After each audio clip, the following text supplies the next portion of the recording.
तो आज हम केमिकल बॉन्डिंग के पास पेपर के एमसीक्यूज करेंगे। लास्ट टाइम हमने टॉपिक डिस्कशन किया था और जैसे कि आज हमारी एमसीक्यूज की क्लास हो रही है उसकी प्रैक्टिस के हवाले से। तो लास्ट चैप्टर ये फर्स्ट ईयर का एमडी कैट सिलेबस के अंदर, ठीक है। तो इसके पास पेपर में जो ऑल प्रोविंसेस के मतलब पंजाब, सिंध, केपी के तमाम सूबे के जो पास पेपर है वो यहाँ पर हम डिस्कस कर रहे हैं ताकि हमें पता लगे कि हमारे कॉन्सेप्ट कितने डेवलप्ड हैं। तो ये 2015 के क्वेश्चन है पहला जो यहाँ पर बोर्ड पर मौजूद है एमटेट का। विच of the following is the correct dot and cross diagram of bonding between the two chlorine atom. दो क्लोरीन एटम के बीच में बॉन्डिंग की जो है वो correct dot and cross diagram आपसे जो है वो पूछी जा रही है, ठीक है। क्योंकि दो क्लोरीन के बीच में बॉन्डिंग किस तरह से हो सकती है। तो आपको पता है जैसे कि एक सीएल हमारे पास अगर इस तरह से है और दूसरा सीएल हमारे पास इस तरह से है, ठीक है। तो अगर एक क्लोरीन के इलेक्ट्रॉन्स को हम डॉट से शो कर देते हैं, जैसे 1 2 3 4 5 6 7 इलेक्ट्रॉन, और एक को हम क्रॉस से शो कर देते हैं और दोनों आपस में जो है वो प्लस हो रहे हैं, ये प्लस हमने लगा दिया, और एक को हमने क्या कर दिया भाई क्रॉस से शो कर दिया, ठीक है। तो ये 1 2 3 4 5 6 7, ठीक है। अब इस सिनेरियो में क्या हमारे पास होगा कि लाइक जब हमारे पास रिएक्शन होगा तो ये एक एक इलेक्ट्रॉन शेयर हो जाएंगे हमारे पास। तो क्या हो जाएगा, ये दोनों सीएल हमारे पास इस तरह से कनेक्ट हो जाएंगे और ये 1 2 3 4 5 6 7 और ये 1 2 3 4 5 6 7 इस तरह से हमारे पास डॉट एंड क्रॉस स्ट्रक्चर आ जाएगा। तो इसका करेक्ट ऑप्शन हमारे पास क्या हो रहा है, क्या हो रहा है, बी हो रहा है, बी हो रहा है ना भाई। बाकी देखिए बाकी डिफरेंट है, ये बी ऑप्शन करेक्ट हो गया। This is the correct dot and cross structure of Cl2 molecule. Use है हमारे पास के चूज द राइट मॉलिक्यूल। ये कौन सा मॉलिक्यूल असल में हमारे पास है जिसके स्ट्रक्चर यहाँ पर हमें शो किया जा रहा है। तो करेक्ट मॉलिक्यूल को, राइट मॉलिक्यूल को हमें चूज करना है यहाँ पर, ठीक है। सो देखो ये हमारे पास हाइड्रोजन है, जो लास्ट सेल में एक इलेक्ट्रॉन है। ये हमारे पास 1 2 3 4 5 इलेक्ट्रॉन लास्ट सेल में, ठीक है। तो ये हमारे पास नाइट्रोजन हो गया, दैट्स इट। तो नाइट्रोजन के साथ 3 हाइड्रोजन कनेक्ट है, ये नाइट्रोजन है, उसके साथ 3 हाइड्रोजन हमारे पास जो है वो कनेक्टेड है, ये हमारे पास लोन पेयर मौजूद है। तो किसका स्ट्रक्चर है, NH3 का, अमोनिया का स्ट्रक्चर है। तो ये सिंपल है, बहुत आसान अभी तो एमसीक्यूज आ रहे हैं, तो ये बहुत इजी है। तो कॉन्सेप्चुअली अगर देखें तो ठीक है। तो 2016 का सवाल था। नेक्स्ट क्वेश्चन है, observe the given dot and cross structure for the following molecule और आयोनिक स्पीशीज। दिए गए मॉलिक्यूल के डॉट एंड क्रॉस स्ट्रक्चर बताइए, ठीक है भाई। दिए गए मॉलिक्यूल के डॉट एंड क्रॉस स्ट्रक्चर हमें बताइए। तो इसका क्या हो सकता है, देखो सॉरी नहीं, observe the given dot and cross structure for the following molecule in ionic species. वो 4 अलग अलग डॉट एंड क्रॉस स्ट्रक्चर दिएगा, अमोनिया माइन और उसके साथ कुछ और है। सब में देखो अमोनिया माइन NH4+ आएंगे यहाँ पर, सब में कॉमन है। ये शुरू वाले ब्रैकेट जो है ना चारों के अंदर, कह रहे थे coordinate covalent bond exist between dash. Coordinate covalent bond किस में एग्जिस्ट करेगा, देखो यहाँ पर तो कोऑर्डिनेट कोवेलेंट बॉन्ड एक नाइट्रोजन और हाइड्रोजन के बीच में तो करता ही है, ठीक है। यहाँ तो करेगा, सब में ही एक नाइट्रोजन और हाइड्रोजन के बीच में कोऑर्डिनेट कोवेलेंट बॉन्ड एग्जिस्ट कर ही रहा होगा। अमोनिया माइन है ना, NH4+ आइन है, कोऑर्डिनेटिव कोवेलेंट बॉन्ड जिसको हम कहते हैं वन साइडेड शेयरिंग। तो यहाँ पर तो है ही, नाइट्रोजन हाइड्रोजन के बीच में तो है। बाकी तो यहाँ देखेंगे तो कार्बोनेट है, नाइट्रेट है, Cl है, Cl में तो नहीं पाया जाता, ठीक है, इसमें तो कोई कोऑर्डिनेट कोवेलेंट बॉन्ड नहीं है। बाकी इस तरह से नाइट्रेट है, कार्बोनेट है, HCO3 बाई कार्बोनेट है। तो यहाँ क्या कह रहे हैं, nitrogen and carbon atom in structure 3 और 4। 3 और 4 में नाइट्रोजन और कार्बन एटम के बीच में कोऑर्डिनेट कोवेलेंट बॉन्डिंग हो रही है। तो ऐसा नहीं है, नाइट्रोजन और कार्बन एटम के बीच में कोई कोऑर्डिनेट कोवेलेंट बॉन्डिंग कहीं पे भी नहीं है। नाइट्रोजन और हाइड्रोजन में भी है, nitrogen and 1 hydrogen in all 4 structure. तमाम 4 स्ट्रक्चर में नाइट्रोजन और 1 हाइड्रोजन के बीच में कोऑर्डिनेट कोवेलेंट बॉन्डिंग है, ये तो बिल्कुल है, दिख रही है। Nitrogen and chlorine atom of structure 2 नहीं, N और Cl में कोई भी कोऑर्डिनेट कोवेलेंट बॉन्डिंग नहीं है। डी है nitrogen and nitrogen atom of structure 1। Structure 1 में नाइट्रोजन और नाइट्रोजन एटम के बीच में हो रही है, तो ऐसा भी नहीं। तो पहले ही ऑप्शन हो गया, तमाम अमोनिया माइंस के अंदर एक नाइट्रोजन और हाइड्रोजन के बीच में कोऑर्डिनेट कोवेलेंट बॉन्डिंग एग्जिस्ट करती है। ऐसे ही भाई, क्लियर है। ये तो काफी बड़ा सवाल देखने को लग रहा है, बट दैट्स सो इजी। और अगर आपको coordinate covalent bonding class 9th में आपने पढ़ी है तो आपको अंदाजा है क्या चीज है, क्लियर है। आगे बढ़ते हैं। According to valence shell electron pair repulsion theory, the repulsive forces between the electron pairs of central atom of a molecule are in the order dash। ये तो हमने किया था वेस्पर थ्योरी के अकॉर्डिंग, सिलेबस के अकॉर्डिंग एमसीक्यूज आ गया कि ज्यादा से ज्यादा दो लोन पेयर के बीच में होती है, फिर बॉन्ड पेयर, लोन पेयर, फिर लोन पेयर। तो हमारा क्या हो गया, डी ऑप्शन हो गया ना, डी ऑप्शन। लोन लोन सबसे ज्यादा, फिर लोन बॉन्ड, फिर बॉन्ड बॉन्ड। ठीक है, ये ऑर्डर ऑफ रिपल्जन है। नेक्स्ट क्वेश्चन है, what is the exact value of angle in BF3। BF3 में एंगल का एग्जैक्ट वैल्यू क्या होगा, बॉन्ड एंगल का कितना होगा, 120 डिग्रीज हो जाएगा हमारे पास, बिल्कुल सही, क्योंकि ट्रायगोनल प्लेनार स्ट्रक्चर इसका हमारे पास आएगा। Right, which option show all the molecule in which bond angle with bond angle 109.5 degrees. मतलब कौन सा ऑप्शन है जिसमें वो मॉलिक्यूल शो हो रहा है जिसमें सारे के सारे बॉन्ड एंगल 109.5 डिग्रीज है। क्या सी ऑप्शन नहीं हो सकता। सी ऑप्शन इसलिए नहीं कि इसका बॉन्ड एंगल हमारा 107 डिग्रीज का है, तो सी तो नहीं है। यस, बी ऑप्शन भी नहीं हो सकता क्योंकि बी ऑप्शन में BeCl2 हमारा लीनियर है, 180 डिग्री का है। डी भी नहीं हो सकता क्योंकि यहाँ पर PH3 जो हमारा है वो 160 डिग्री का है। तो बच गया ए, ही करेक्ट ऑप्शन हमारे पास हो गया। ये हमारे पास सिलिकॉन, टेट्राक्लोराइड, अमोनियम और ये मीथेन, ये सारे AbX4 के फॉर्मूले में लगे हुए without any lone pair in central atom. That's why all the three structures have a regular tetrahedron structure with 109.5 degree bond angle. ठीक है, सही है भाई, VSEPR theory concept of body समझ में आ गई किस तरह से, जो बाकी से नहीं है ABCD। आगे बढ़ते हैं, structure of xenon trioxide is shown below. यानी कि ज़ीनॉन ट्राइऑक्साइड का स्ट्रक्चर, ज़ीनॉन असल में वैसे तो ट्रांजिशन सॉरी नोबल गैस है, नोबल गैसेस रिएक्शन नहीं करते हैं, बट बहुत रेयर केसेस में ज़ीनॉन रिएक्शन कर जाता है तो ज़ीनॉन ट्राइऑक्साइड XCO3 बन जाता है। बहुत रेयर कंपाउंड है, बहुत एक्सट्रीम कंडीशन में बनता है, XCO3 इस तरह से बनता है। मतलब ज़ीनॉन के लास्ट सेल में चूंकि 8 इलेक्ट्रॉन होता है, तो ये 1 2 फिर ये 3 4 फिर ये 5 6 और ये 7 8, 8वां लोन पेयर पे आ रहा है। जाइए इधर ही सामने बैठा हो, चले हो गए, ठीक है। तो ज़ीनॉन ट्राइऑक्साइड में क्या स्ट्रक्चर हमारे पास आ रहा है किसका भाई, ये जो मॉलिक्यूल है, ये 3 बॉन्ड पेयर है और 1 लोन पेयर है, बिल्कुल सही, क्योंकि पाई बॉन्ड को वैसे भी इग्नोर कर देना है। 3 बॉन्ड 1 लोन हो गया तो हमारा ट्रायगोनल पैरामिडल हमारे पास ये हो गया, ये ऑप्शन समझ आया। नेक्स्ट है, which of the following sets constitutes of all the molecules and ions of non polar geometry. कौन से ऐसे आयंस या मॉलिक्यूल्स हैं जो सबके सब नॉन पोलर होंगे किस ऑप्शन के अंदर, इसमें एक भी पोलर नहीं मिलेगा आपको, सारे के सारे नॉन पोलर हैं। यस, सी ऑप्शन, यस, ये इथाइन हो गया नॉन पोलर है, नहीं गलत हो गया, सी नहीं, वाटर हमारा जो है वो पोलर है, वाटर तो पोलर आ गया ना, तो ऐसे ही गलत हो गया, तो सी तो नहीं है। यस, अच्छा नॉन प्लेनार लिखा हुआ है, सॉरी, नॉन प्लेनार का मतलब होता है कि जिसमें हमारे पास हाइब्रिडाइजेशन sp3 हो रही हो, sp3 हो रही हो, तब भी अगर नहीं है, चूंकि BeCl2 में sp हाइब्रिडाइजेशन होती है, मतलब शेप लीनियर हमारा आता है, लीनियर स्ट्रक्चर।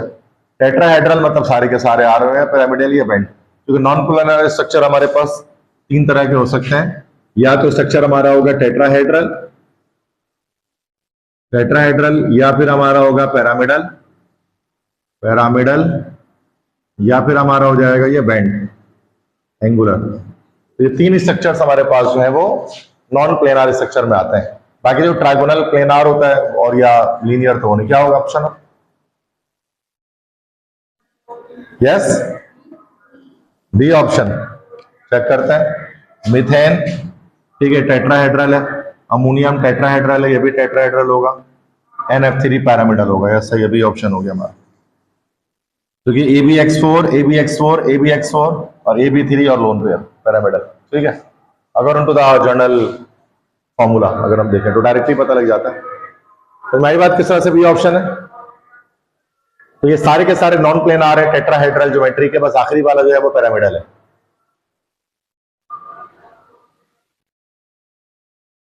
यहां देखेंगे तो ये BF3 हमारा प्लेनार ट्राइगोनल प्लेनार है, दैट्स वाई ये नहीं हो सकता। इधर देखेंगे तो फिर हमारा बेंजीन प्लेनार स्ट्रक्चर होता है ट्राइगोनल, सारे कार्बन sp2 हाइब्रिडाइज होते हैं, दैट्स वाई प्लेनार स्ट्रक्चर होता है ट्राइगोनल। क्लियर है कोई मसला? आगे बढ़ते नेक्स्ट क्वेश्चन है the shape of carbon dioxide molecule is similar to dash. कह रहे हैं बताइए CO2 का मॉलिक्यूल किसके साथ सिमिलर है, किसके साथ मैच करता है। CO2 का स्ट्रक्चर हमारे पास कैसा रहता है भाई? CO2 का स्ट्रक्चर हमारे पास रहता है लीनियर। तो लीनियर CO2 के अलावा और क्या हो सकता है इनमें से? BeF2D option, this is also linear, that's why both have the same structure, same geometry. Next question है what is the shape of ammonia molecule. Easy है तो, सिंपल है, ये तो आसान सा पैरामिडल हो गया। नेक्स्ट है the number of bonds in nitrogen molecule, that's also so easy, n bond n. Yes, there is a, you can find 1 sigma and 2 pi bonds in each molecule of nitrogen. Okay, so the answer should be 1 sigma and 2 pi, C option. सही clear, बहुत easy है। तो bonding के MCQs बड़े आसानी रहते हैं, थोड़ा बहुत कॉन्सेप्ट बस आपको आना चाहिए। नेक्स्ट क्वेश्चन है pi bond is formed by sideways overlap of, sideways overlapping से बनता है, ठीक है, सी ऑप्शन। नेक्स्ट क्वेश्चन है कि the angle between unhybridised p orbital and 3 sp2 hybrid orbital of each carbon atom is dash. नहीं, गलत जवाब हो गया। देखिए यहां पर पूछ रहे हैं कि भाई जो sp3 sp2 हाइब्रिड ऑर्बिटल और अनहाइब्रिडाइज्ड p ऑर्बिटल, ये मैंने आपको पिछली क्लास में बताया था कि जो हाइब्रिड और अनहाइब्रिड ऑर्बिटल जो होते हैं, जैसे sp2 hybrid orbital trigonal planar shape का होता है, इस तरह से, लाइक दैट। ये शेप हमारे पास sp2 हाइब्रिड ऑर्बिटल का है। ऐसे ही है ना भाई, एक कार्बन है, उसके मतलब कोई भी एटम है, इसके 3 sp2 हाइब्रिड ऑर्बिटल है जो मैक्सिमम रिपल्जन की वजह से इस शेप में हमारे पास आ गए। ऐसे ही है ना भाई। अब ये मान लेते हैं कि हमारा जो है वो एक अनहाइब्रिडाइज्ड ऑर्बिटल है, तो जैसे आप जानते हैं कि तो ये अनहाइब्रिडाइज्ड ऑर्बिटल और ये हाइब्रिडाइज्ड है sp2, तो ये they both will remain perpendicular to each other by making a bond angle of 180 by making a bond angle of 90 degrees, ठीक है। जैसे कि अगर ये इस तरह से है तो इस तरह से होगा, ये लाइक दैट, इस तरह से होता है ना ये, और ये इसके परपेंडिकुलर ऐसे, अगर ऐसे लगोगे तो इस तरह से होगा, ये मतलब म्यूचुअली परपेंडिकुलर होंगे, लाइक दैट। बॉन्डिंग भी इसी तरह से करेंगे, यही पाई बॉन्ड बनाएगा आपका, ठीक है, सिंपल सी बात है।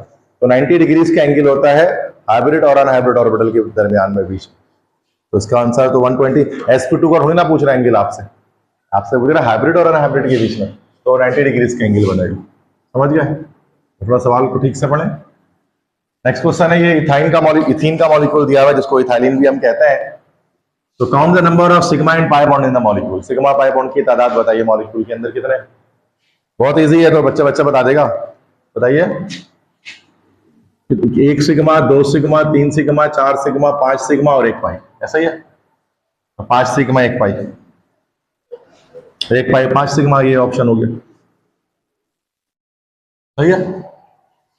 नेक्स्ट है which of the following molecule has largest number of shared pair of electron.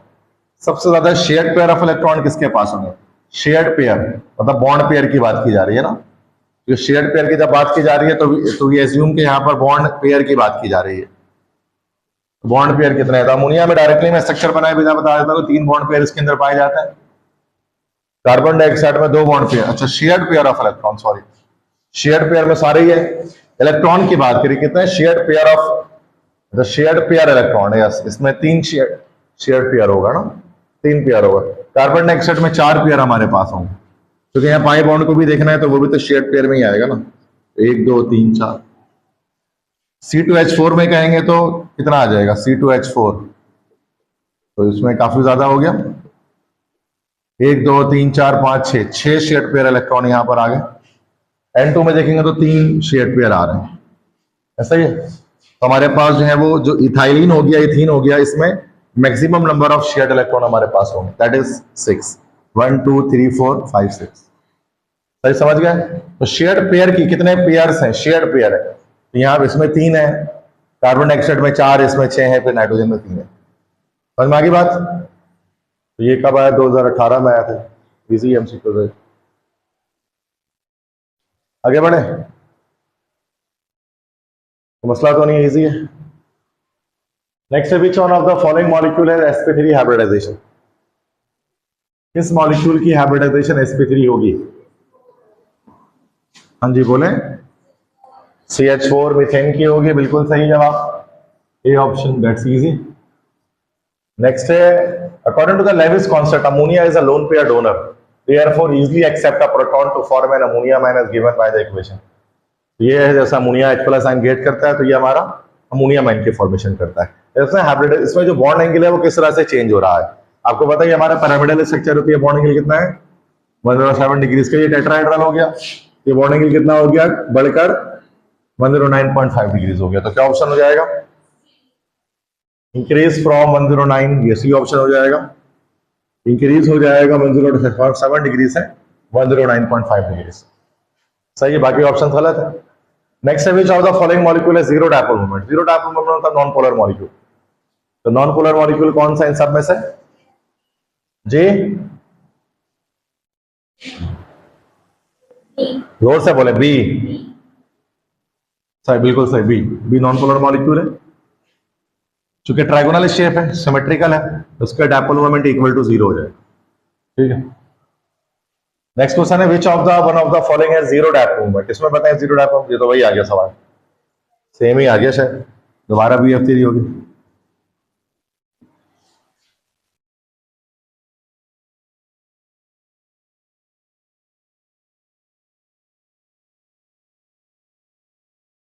सही को मसला, तो ये असल में अलग अलग रिपीट हुआ ना, वो नम्स में रिपीट हुआ, MD कैट में वो एग्जैक्ट सेम सवाल रिपीट हो गया पिछले साल का, तो आगे पीछे रिपीटेशन पता नहीं हो जाती होगी।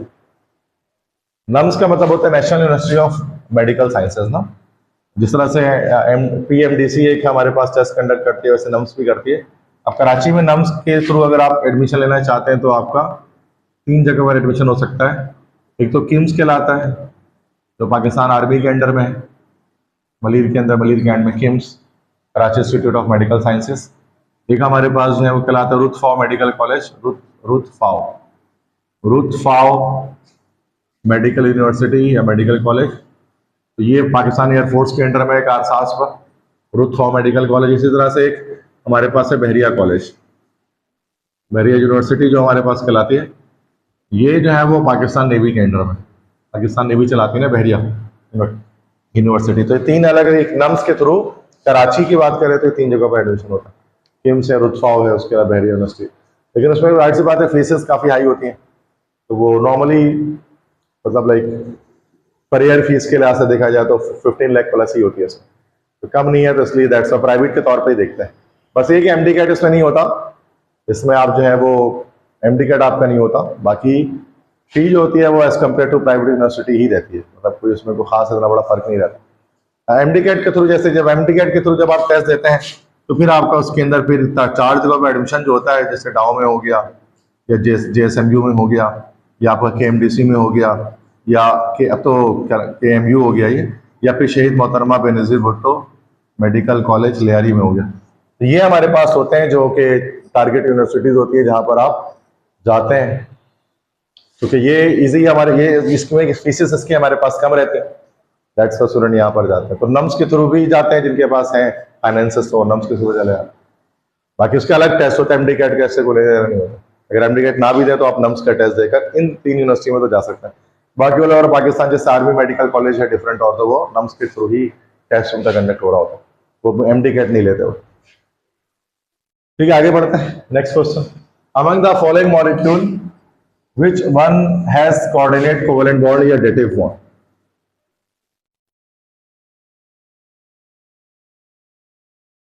यस, किसमें कोऑर्डिनेट कोवेलेंट बॉन्ड आएगा, चेक करना पड़ेगा हमें। C option, D option, B option. देखो एलिमिनेशन कर सकते हैं, एलिमिनेशन करेंगे तो CCl4 CO2 और अमोनिया में तो नहीं है, सॉरी मीथेन में तो नहीं है कोऑर्डिनेट कोवेलेंट बॉन्ड, तो बच गया कि ना बी, तो बी के अंदर लाजमी कोऑर्डिनेट कोवेलेंट बॉन्डिंग पाई जाएगी। अब किस तरह से देख लें, ये हमारे पास एक कार्बन और ये हमारे पास एक ऑक्सीजन, कार्बन के लास्ट सेल में 4 इलेक्ट्रॉन, ऑक्सीजन के लास्ट सेल में 6 इलेक्ट्रॉन, तो 1 2 3 4, 1 2 3 4 5 6। अगर इस वक्त अगर हम यहाँ से 2 इलेक्ट्रॉन शेयर करते हैं तो इसके 6 हो गए, इसका तो ऑक्टेट कंप्लीट हो गया। कार्बन का ऑक्टेट कंप्लीट नहीं हुआ, तो क्या करेगा, ऑक्सीजन अपने 2 इलेक्ट्रॉन को इसके साथ क्या करेगा, 1 साइडेड शेयरिंग कर लेगा इस तरह से। तो ये हमारे पास क्या होगा, कोऑर्डिनेट कोवेलेंट बॉन्डिंग यहां से हमारे पास एस्टैब्लिश हो जाएगी। This is the molecular structure of carbon monoxide gas CO। ठीक, तो वहां पर आपको ये जो बॉन्ड जो मिल रहे हैं ये तो हमारे कोऑर्डिनेट कोवेलेंट बॉन्ड है, लेकिन ये वाला बॉन्ड हमारा ज्योटिक बॉन्ड है, बिकॉज जो ऑक्सीजन हमारे पास हो गया ये हमारे पास डोनर हो गया इसमें, and this one is the carbon is actually the acceptor in this type of bond. तो एलिमिनेशन कर रहे हैं तो भी आ रहा है, नहीं एलिमिनेशन करे कॉन्सेप्ट आ रहा है तो भी यही आ रहा है, तो दोनों सूरतों में आंसर आ रहा है, गलत होने का सवाल पैदा नहीं होता। Next which of the following molecule has zero dipole moment. दोबारा से आ गया, दोबारा BF3 है तो तीसरी बार आ गया 2019 में नम्स। अच्छा 18 में ही पूछा, 19 में भी यही पूछ लिया उठा के। Okay, for formation of ionic bond electronegativity difference should be dash. ये आपको सिंपल पता होना चाहिए, बेसिक सी बात है कि अगर difference of electronegativity between bonded atom अगर ये 1.7 से ज्यादा होगी तो बॉन्ड हमारे पास कैसा होगा, आयोनिक। अगर डिफरेंस ऑफ इलेक्ट्रोनेगेटिविटी ठीक है 1.7 से कम होगी, ठीक है, तो सूरत में हमारे पास बॉन्ड कैसा होगा, this will be polar covalent. लेकिन अगर difference of electronegativity between bonded atom equal to 0 हो जाएगा ये, तो हमारे पास क्या होगा, this will be non polar covalent bond. ठीक है, तो यहां पर क्या हो जाएगा, आयनिक बॉन्ड की फॉर्मेशन के लिए क्या होना चाहिए, मोर देन 1.7, सी ऑप्शन। ठीक है, अगर 1.7 से कम है तो पोलर है, 0 हो गया तो नॉन पोलर हो गया। इस तरह से डिफरेंस ऑफ इलेक्ट्रोनेगेटिविटी से हम नेचर ऑफ बॉन्ड को पहचान सकते हैं कि किसी मॉलिक्यूल के अंदर कौन सा बॉन्ड एग्जिस्ट करता है, वो डिफरेंस ऑफ इलेक्ट्रोनेगेटिविटी से पता लग सकता है। सही है बच्चों, क्लियर है, आगे बढ़ो। नेक्स्ट क्वेश्चन है the ionization energy of hydrogen atom is dash. Hydrogen atom की आयनाइजेशन एनर्जी क्या होगी यार, ये तो हमने, हाँ पता है आपको, ये शायद आप लोगों ने फर्स्ट टाइम में पढ़ा होगा। उसके अंदर आयनाइजेशन एनर्जी मतलब एक इलेक्ट्रॉन निकालने के लिए एनर्जी देनी पड़ती है, तो वो हमारे पास होती है, इसको याद कर लेना, 1313 इतना ही होता है ना, याद करो, 1313 किलो जूल पर मोल। ये आपने बोहर की डेरिवेशन में याद किया होगा, इलेक्ट्रॉन एनर्जी ई जो निकालोगे, ई की वैल्यू फर्स्ट शेल के लिए हाइड्रोजन के, तो वो 1313 किलो जूल पर मोल होती है। तो ये याद करना है, मेमोराइजेशन, इसमें कोई तरीका नहीं है इसको निकालने का, we don't have any method है, मेथड है तो, लेकिन वो बहुत बड़ा मेथड है, पूरी ई जो ड्राइव कर रहे होते हैं ना बोहर की derivation, energy of nth orbit of hydrogen atom. Next question है कि the element for which the value of ionization energy is low can dash. Ionization energy अगर कम होगी तो आराम से इलेक्ट्रॉन लॉस हो सकता है, तो क्या हो जाएगा, लॉस इलेक्ट्रॉन रीडली, लो आयनाइजेशन एनर्जी है तो इलेक्ट्रॉन आराम जो लॉस करेगा वो बहुत तेजी से लॉस कर देगा, कोई भी एलिमेंट है। नेक्स्ट क्वेश्चन है electron affinity of the atom is energy release when dash. Electron affinity आपको पता है कि जब एक एटम के लास्ट शेल में इलेक्ट्रॉन दाखिल होता है तो सूरत में जो एनर्जी रिलीज होती है that is called electron affinity, है ना भाई। तो क्या हो सकता है, ये electron is added to gaseous atom, सही है, तो बेसिक सी बात है जो 2018 में आई है। नेक्स्ट है shielding effect of inner electron is responsible for dash. Shielding effect के बारे में पढ़ा आप लोगों ने कभी, सेकेंड पढ़ा होगा सेकेंड ईयर में। तो शील्डिंग इफेक्ट क्या होता है, इनर इलेक्ट्रॉन्स की जो शील्डिंग क्रिएट होती है उससे क्या होता है, decreasing ionization energy, having no effect, ऐसा तो नहीं है, increasing ionization energy, increasing electronegativity को डिफरेंस नहीं डालता है, ये आयनाइजेशन एनर्जी पे डिफरेंस डालता है। क्या करता है, उसको बढ़ा देता है कि घटा देता है, shielding effect, decreasing ionization energy. क्योंकि इसको होता क्या है कि शील्डिंग इफेक्ट किसे कहते हैं, जैसे कि मिसाल के तौर पर अगर ये न्यूक्लियस हमारे पास है, ये हमारे पास एक शेल है, ये हमारे पास दूसरा शेल है, ये हमारे पास तीसरा शेल है। अब थर्ड शेल में जैसे कि एक इलेक्ट्रॉन हमारे पास एग्जिस्ट करता है, अब जो इनर इलेक्ट्रॉन्स हमारे, ये इनर शेल जो हमारे पास है ना, ये इनर शेल्स हैं, इनके अंदर मौजूद इलेक्ट्रॉन्स की वजह से क्या होता है, एक शील्डिंग इफेक्ट क्रिएट हो जाती है इनर शेल के इलेक्ट्रॉन्स की वजह से, जो क्या करते हैं, आयनाइजेशन एनर्जी को डिक्रीज कर देते हैं। इसलिए क्या होता है कि आयनाइजेशन एनर्जी हमारे पास कम होनी शुरू हो जाती है, जितना ज्यादा शील्डिंग इफेक्ट हमारे पास बढ़ना शुरू हो जाता है। पता है उसके बारे में आपको, पढ़ा है कभी आज तक, यही चीज होती है शील्डिंग इफेक्ट। नेक्स्ट क्वेश्चन है what will be the shape of a molecule which contains 2 sigma bond and 1 sorry 2 sigma bond pair and 1 lone pair. कौन सा शेप है जिसमें 2 सिग्मा बॉन्ड पेयर होगा, 2 सिग्मा बॉन्ड बनेगा और 1 लोन पेयर आएगा? मतलब उसका अच्छा 1 मिनट, 2 सिग्मा बॉन्ड पेयर और 1 लोन पेयर, 2 बॉन्ड 1 लोन।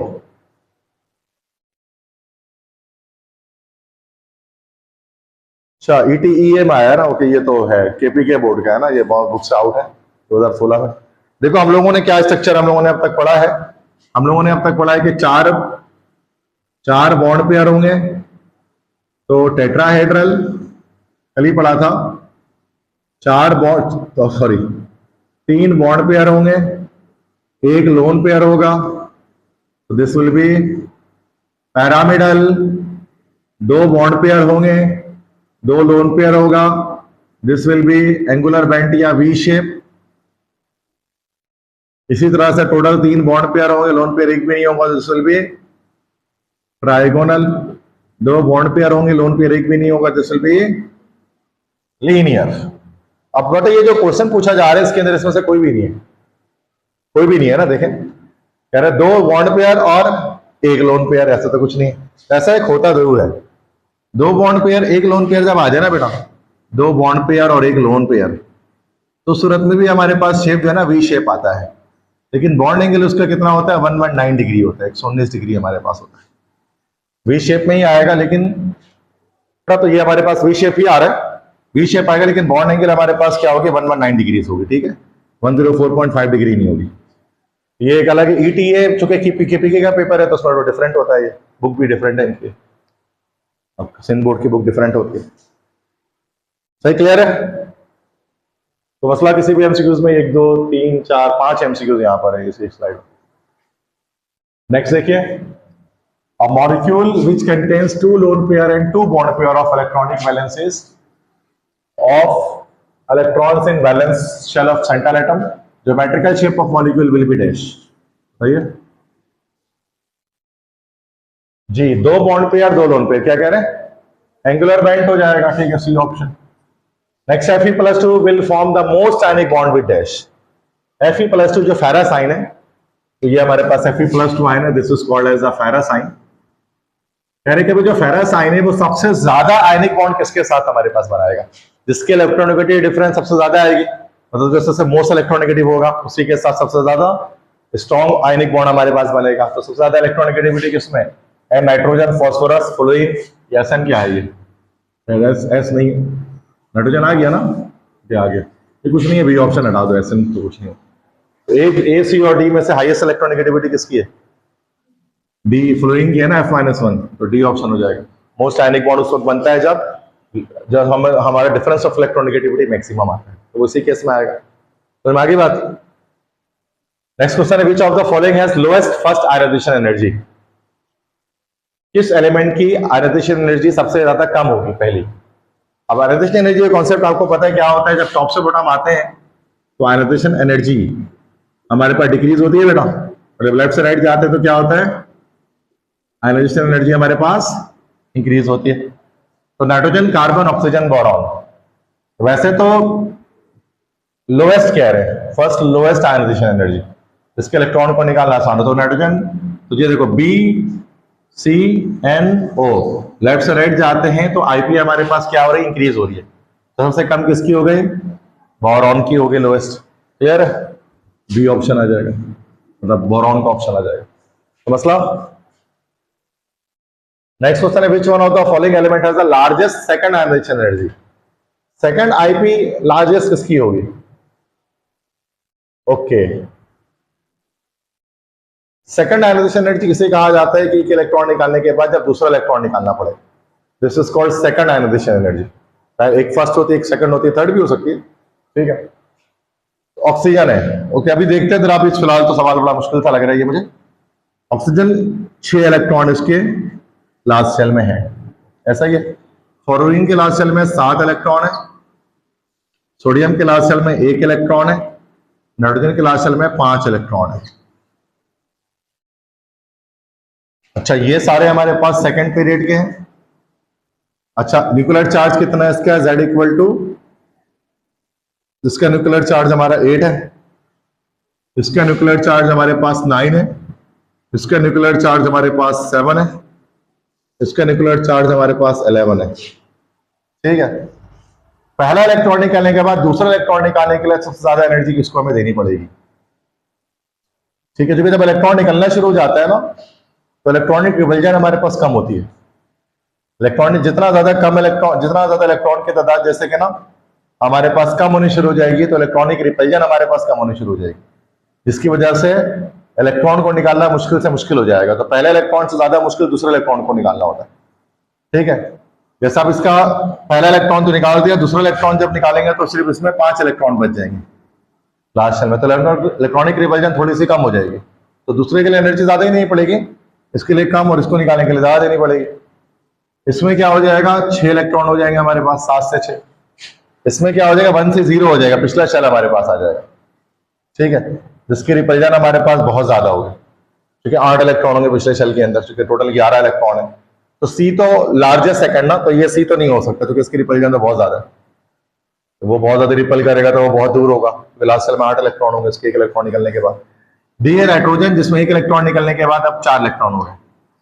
तो रिपल्जन की बात कर रहे हैं कि सबसे ज्यादा कम रिपल्जन किसमें आएगी, 1 इलेक्ट्रॉन निकालने के बाद नाइट्रोजन में आएगी।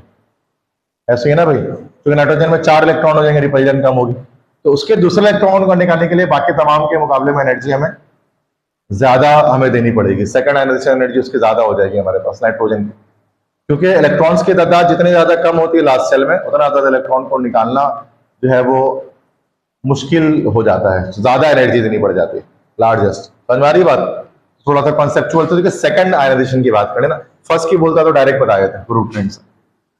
समझ की बात, नाइट्रोजन कैसे है, पहले इलेक्ट्रॉन की बात अलग है, ये ऊपर जो बोला था फर्स्ट आयनाइजेशन कह रहा था, अब ये सेकंड पूछ रहा है। तो सेकंड में फिर हम चेक करते हैं कि भाई लास्ट सेल में इलेक्ट्रॉन कितने रह गए, उसके लास्ट से रिपल्जन चेक करके बताया था। ठीक है, नेक्स्ट है which of equation deletes the first ionization energy of bromine. कौन सा इक्वेशन ब्रोमीन की फर्स्ट आयनाइजेशन एनर्जी को शो कर रहा है। ब्रोमीन 7 ग्रुप का एलिमेंट है, लास्ट सेल में 7 इलेक्ट्रॉन है, तो कौन सा शो कर रहा है जिसमें ब्रोमीन का 1 इलेक्ट्रॉन बाहर आ गया। सभी में 1 इलेक्ट्रॉन बाहर आ रहा है, गैसियस स्टेट में है, सभी गैसियस स्टेट में है। फर्क क्या, अच्छा बी आर नेगेटिव हो जाएगा ना, ये बी आर प्लस बन जाती है, ये तो नहीं होगा। एडी बी आर माइनस ये हो सकता है, बी आर है और ये बी आर, लेकिन बी आर और ये बी आर 2 है। Which equation relates the first ionization energy of bromine. तो जब हम आयनाइजेशन एनर्जी की बात करते हैं तो हम आप सिर्फ एक एटम की बात करो, तो पूरा मॉलिक्यूल की बात नहीं करते, एक एटम के लास्ट सेल से जो इलेक्ट्रॉन निकालने के, मॉलिक्यूल से नहीं, तो ए ऑप्शन हो जाएगा। सी में चुके ब्रोमीन का Br2 मॉलिक्यूल है, that's why it will not be the correct answer. सही है, तो कॉन्सेप्चुअल एमसीक्यू सही है, आगे सबको तो मतलब।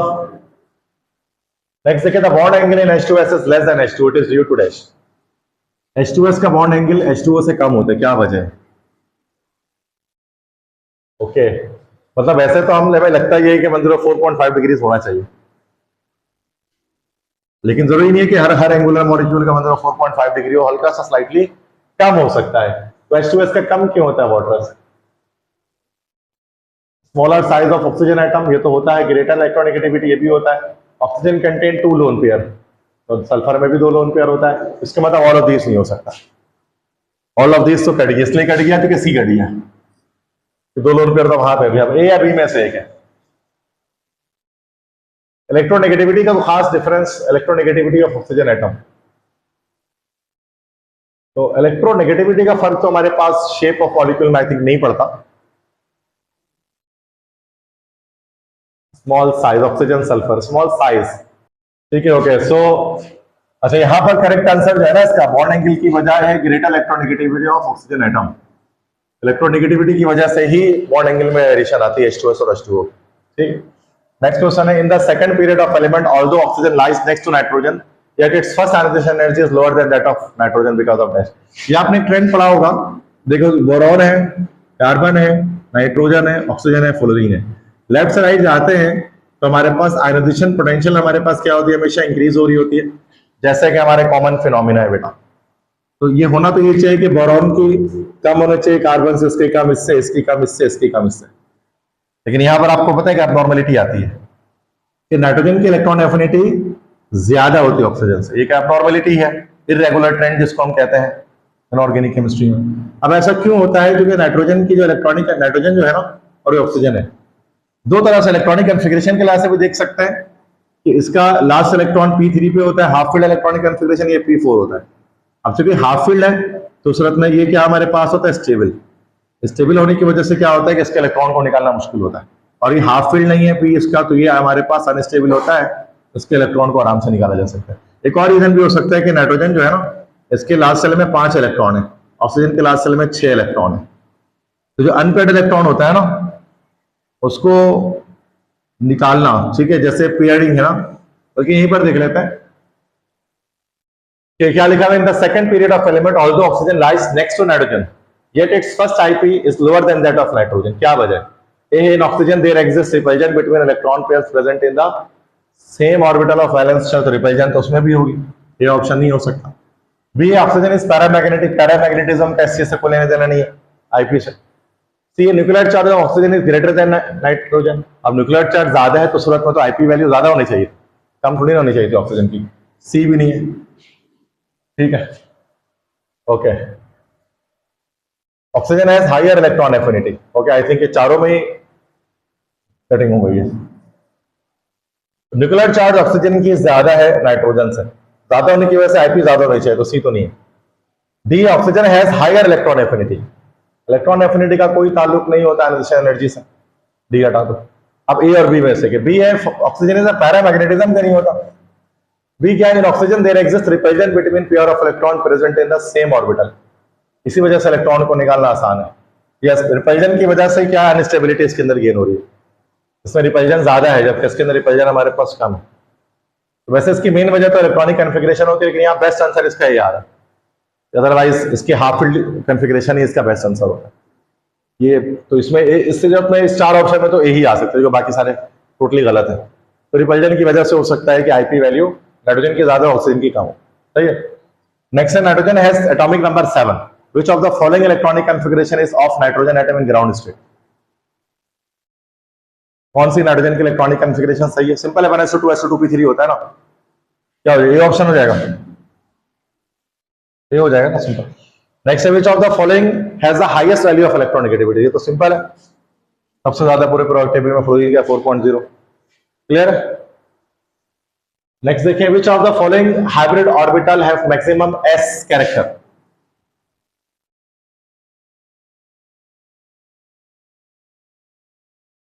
किस हाइब्रिड ऑर्बिटल का मैक्सिमम s कैरेक्टर होगा? सी, sp, बिल्कुल सही। ठीक है, इसमें हमने पढ़ा है कल कि दोनों का 50-50% कंट्रीब्यूशन होता है, s का भी और p का भी। नेक्स्ट है the first ionization energy is maximum for dash, IP maximum किसकी होगी? सोडियम है, पोटेशियम, एल्यूमिनियम है, तो फर्स्ट आईपी किसकी होगी?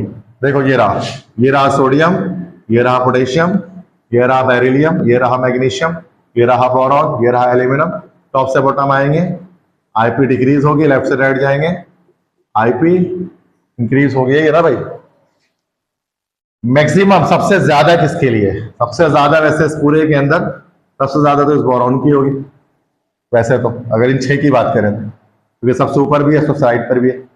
इसके बाद फिर किसकी हो सकती है? एल्यूमिनियम की, Al, सी ऑप्शन, फिर बहुत ज्यादा राइट पर पाया जा रहा है। मैग्नीशियम की नहीं होगी, जो थोड़ा सा लेफ्ट पर, तो उसकी थोड़ी डिक्रीज होगी, क्लियर है। तो इसको सर हम बना लेते हैं टेबल, उसके लिहाज से अरेंज कर लेते हैं कि क्या चीज कलेक्ट आ रहा है। एल्यूमिनियम की यहाँ पर फर्स्ट आयनाइजेशन एनर्जी हाईएस्ट होगी, पूछना है किसी को? नेक्स्ट क्वेश्चन है पी कैरेक्टर नहीं एसपी, तो अभी तो देखा कितना होता है एसपी में पी कैरेक्टर? हाँ, 50%, बिल्कुल सही बी ऑप्शन। नेक्स्ट है हाइब्रिडाइजेशन इन इथाइन। इथाइन में कौन सी हाइब्रिडाइजेशन होती है? एसपी होते हैं ना भाई, इसमें समझाने की चीज थोड़ी ना ये। The geometry of AB3 molecule is dash. AB3 क्या बताया था? ट्राइगोनल प्लेनर, चूंकि हमारे पास यहां पर लोन पेयर नहीं है, समझ मारी बात? नहीं समझ में आ रहा तो लास्ट में पूछे। Shape of H2S angular bent V shape. Which of the following element has smaller size? ये तो बहुत आसान है, एटॉमिक रेडियस। सोडियम, लिथियम हो गया, हाँ लिथियम हो गया, सही सिंपल। सबसे कम शेल इसी के पास है, 2 ही शेल है, बाकी 3 शेल। तो किस वजह से चार shell. Among LiCl, BeCl2, NaCl and CaCl compounds with the compounds with the greatest and least ionic character respectively are dash। किसका सबसे ज्यादा किसका सबसे कम आयनिक कैरेक्टर होगा, तो वही डिफरेंस ऑफ इलेक्ट्रोनेगेटिविटी। देखो सब में Cl से जुड़ रहा है, lithium, sodium, potassium, rubidium, caesium, beryllium, magnesium, calcium, strontium, barium. देखो डिफरेंस ऑफ इलेक्ट्रोनेगेटिविटी, सबसे पहले क्या बोला, ग्रेटेस्ट। तो मोस्ट इलेक्ट्रोनेगेटिव एलिमेंट कौन सा इसमें हो गया, सीजियम। तो सबसे ज्यादा आयनिक कैरेक्टर सीजियम क्लोराइड का होगा। ग्रेटेस्ट में CaCl, ए कट गया और बी कट गया। अब या तो डी ऑप्शन है या तो सी ऑप्शन। अब लोएस्ट पे आ जाता है। सबसे लीस्ट इलेक्ट्रोनेगेटिविटी इसमें किसकी है, बेरिलियम की है ना भाई, सबसे कम। तो BeCl2 आंसर क्या आ गया हमारा, D option. Most highest electronegativity difference, lowest electronegativity difference. इसकी वजह से क्या होगा कि हमारा मोस्ट आयनिक होगा, लीस्ट आयनिक होगा। ये पंजाब में आया था 2022 में यूएचएस के टेस्ट में। कॉन्सेप्चुअल एमसीक्यू है, याद मतलब रट्टा मारने की चीज नहीं है, समझने की चीज है।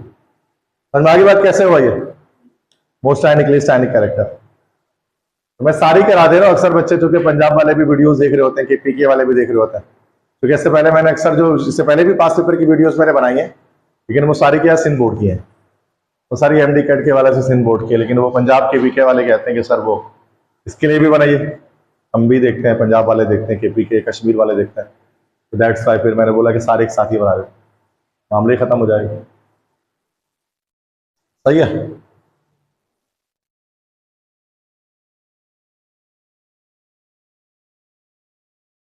तो मसला ठीक है, आगे बढ़ते हैं। तो मैं तो इसलिए मैंने इसको बताया था, मैं इसलिए अपलोड करते चला जाता हूं, क्योंकि जाहिर सी बात है ना कि जो है अगर हम अपलोड नहीं कर रहे तो चैनल की रीच हमारी डाउन हो जाती है। तो कुछ ना कुछ हमें बनाना ही है, डालना ही है आउट ऑफ नोवेयर। देखो नीड नहीं है इतने सारे लेक्चर की, इतना लेक्चर है कि बच्चे बोलते हैं एक जिंदगी में तो हम देख ही नहीं पाएंगे। तो 2000 के करीब लेक्चर है एक एक घंटे के, एक जिंदगी तो नहीं, कम से कम 3 जिंदगियां चाहिए देखने के लिए। इतना लेक्चर मैं अब तक डाल चुका हूँ। तो बच्चे को सर अब और कितना डालेंगे, लेकिन अच्छा इसमें भी बच्चों को तशफ़ी नहीं है, वो कैसे इस साल का डालिए, तो भाई पहले ही 2000 लेक्चर हो गया, साल के भी डालूंगा तो कितना डाल दूंगा। मतलब यूट्यूब वाले भी परेशान हो जाएंगे कि सारा डेटा तो ये खा गया हमारा, जो क्लाउड होता है ना उसका, इसमें सर्वर पे सेव हो रहा होता है। तो ये मैं बता रहा हूँ कि नीड नहीं है इतनी। ये भी मैं इसकी इसलिए नहीं है कि चलो चैनल को रखने के लिए, जिंदा रखने के लिए बस बना रहे होते हैं, वरना वो नहीं डालेंगे ना तो फिर वो एल्गोरिथम उसका डाउन कर देता है, फिर आपके चैनल बिल्कुल पीछे शैडो बैन में चला जाता है। शैडो बैन मतलब आपको फिर दिखता नहीं है सामने वालों को, भले आपके मिलियन में सब्सक्राइबर हो लेकिन दिखेगा नहीं किसी को। तो ये चीज इसलिए डालना पड़ जाता है। इसमें बच्चों का भी फायदा ही हो जाता है एक तरह से, हमारा तो हो ही रहा है, स्टूडेंट का अलग हो रहा है। हमारे चैनल को ग्रोथ मिल रही है, बच्चे सीख रहे हैं, लर्निंग कर ले रहे हैं, और क्या। ठीक है भाई, को मसला क्लियर। नेक्स्ट है AB4 type with no lone pair geometry enables to form which shape of molecule। Okay जी, AB4 नो लोन, यार सिंपल है यार, क्या सोचने की क्या बात है, टेट्राहेड्रल हो गया ना, रेगुलर टेट्राहेड्रॉन। सही। Which of the following has the greatest difference of electronegativity, HF का हो गया simple. Ionization energy decreases down the group, down the group क्यों डिक्रीज होती है, एटॉमिक रेडियस बढ़ने की वजह से है ना, एटॉमिक साइज इंक्रीज होता है तो क्या हो जाएगा, atomic radius increases, D option. Identify the compound given below which has bond formed by overlapping of p orbital। p orbital के ओवरलैपिंग से कौन सा कंपाउंड बनेगा, overlapping of p orbital. Okay, देखो वाटर में सिर्फ p ऑर्बिटल शायद कहा जा रहा है ना, सिर्फ p ऑर्बिटल शायद कहा जा रहा है। Overlapping of sp and p orbital, sorry sp and p orbital है, तो इसका तो यार सिंपल हो गया ना, BeCl2 हो गया। ये बेरिलियम में हमारे sp हाइब्रिडाइजेशन होती है। तीसरा स्ट्रक्चर आपने बनाया होगा ऐसे करके, ऐसे बनता है ना ये बेरिलियम के 2 sp हाइब्रिड ऑर्बिटल्स और उसके साथ एक Cl ये जुड़ जाता है और दूसरा Cl ऐसे, याद है ऐसा स्ट्रक्चर कुछ, एक सिग्मा बॉन्ड एक सिग्मा बॉन्ड यहाँ बनता है। तो BeCl2 आपने बनाया होगा first time linear case example में ना, sp हाइब्रिडाइजेशन। मसला वो मुझे लगा कि वो p सिर्फ बोल है, तो b तो बहुत सारे में आ रहा है, तो वो sp एंड p ऑर्बिटल। बाकी इसमें sp3, इसमें क्या हो रहा है, sp3 ऑर्बिटल एक s ऑर्बिटल से ओवरलैप कर रहा होगा ऑक्सीजन, इसके अंदर sp2 ऑर्बिटल p ऑर्बिटल से ओवरलैप कर रहा है, क्योंकि बोरॉन BF3 में बोरॉन sp2 हाइब्रिडाइज होता है। अमोनिया में sp3 ऑर्बिटल s ऑर्बिटल से ओवरलैप कर रहा है। क्लियर है भाई? तो मसला है तो पूछ ले भाई, ठीक है, मैं डिटेल में बता दूं। Which of the following elements has highest ionization energy? किस एलिमेंट की आयोनाइजेशन एनर्जी हाईएस्ट होती है? हाईएस्ट देखो सी डी तो हटा दो, ए और सी में से नाइट्रोजन की ज्यादा होती है ऑक्सीजन के मुकाबले में, इरेगुलर है, अबनॉर्मलिटी है, ठीक है। तो मसला नेक्स्ट देखिए, the shape of ammonia is dash. Ammonia का शेप कैसा होता है? ट्राइगोनल, पिरामिडल, बाय पिरामिडल नहीं लगा देने गलती से, पिरामिडल, ठीक है। Next, the first ionization energy of aluminium is less than magnesium, it is due to dash. Aluminium की मैग्नीशियम से कम है, चूंकि क्या वजह हो सकती है? देखो सिंपल कॉन्सेप्ट है ना, ये रहा सोडियम, ये रहा मैग्नीशियम, ये रहा एल्यूमिनियम, लेफ्ट से राइट जाते हैं तो आईपी हमारे पास क्या होती है? इंक्रीज हो रही होती है। अच्छा, एबनॉर्मलिटी है। अच्छा, यहां पर आप नॉर्मल क्या कह रहे हैं? Aluminium is less than magnesium. अच्छा, आगे भी चलते हैं। एल्यूमिनियम के बाद अगला क्या आ जाएगा? Carbon, silicon, nitrogen, phosphorus, oxygen, sulphur, fluorine, chlorine, ठीक है। देखो होना क्या चाहिए वैसे तो ट्रेंड ये होना चाहिए कि सोडियम का इस तरह ये ट्रेंड होना चाहिए ना भाई, लेकिन यहां दो जगह पर अब नॉर्मलिटी पाई जाती है। ईटीई है ना, केपीके बोर्ड है। अच्छा, हमारा सिंध बोर्ड तो अमेरिका नॉर्मलिटी के बारे में बताता है जो ग्रुप 5 और ग्रुप 6 के बीच में होता है, ये वाला नॉर्मलिटी मैंने अभी आपको एक्सप्लेन कर दी है। लेकिन पंजाब बोर्ड और केपीके बोर्ड में एक और एबनॉर्मलिटी का तस्करा होता है, क्योंकि यहाँ पर इलेक्ट्रॉनिक कॉन्फ़िगरेशन इसकी क्या हो जाती है? P पर 2 फुलफिल हो जाती है, जबकि ये P3 रहता है, सॉरी S2 फुलफिल हो जाती है जबकि P1 रहता है, बैलेंस शेल में। तो ये फुलफिल कॉन्फ़िगरेशन है तो ज्यादा स्टेबिलिटी गेन करता है, इसकी वजह से मैग्नीशियम की ज्यादा होती है एल्यूमिनियम से, सही है। तो यहां पर भी एक एबनॉर्मलिटी आ रही होती है 2A ग्रुप 3A ग्रुप में, कि 2A ग्रुप की हमारे पास ज्यादा होती है किससे? 3A ग्रुप से। अब यहां क्या कह रहे हैं? Electron in the 3p3 of Al, 3p3 में तो इलेक्ट्रॉन नहीं होगा। Aluminium is less metallic than magnesium, metallic character को लेना नहीं है इससे।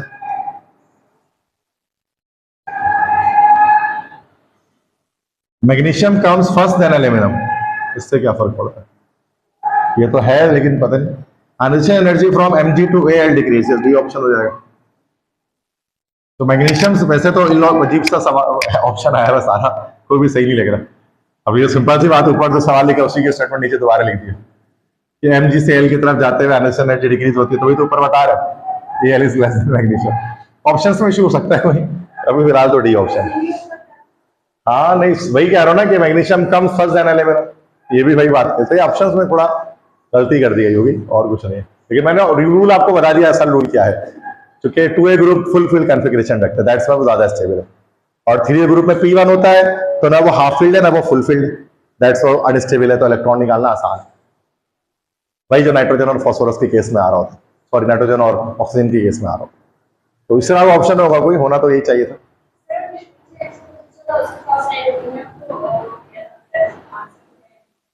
पीछे कहाँ? ये इसके पीछे, यहाँ और पीछे कहाँ?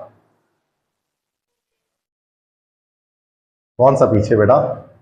एल्यूमिनियम को ठीक है लगा, एल्यूमिनियम आंसर में था, कहाँ एल्यूमिनियम आंसर में? इसमें तो नहीं है, इसमें एल्यूमिनियम है आंसर में, क्या ये रहा, यहां कह रहे हो? ये तो साइज एटॉमिक रेडियस का मसला आ रहा है। वो क्या तो पीछे कहीं होगा फिर। ये first ionization energy is maximum for,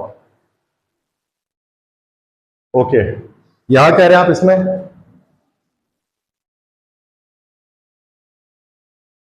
okay तो मैक्सिमम हमने क्या लगाया था? एल्यूमिनियम, लेकिन उसमें मैग्नीशियम होना चाहिए।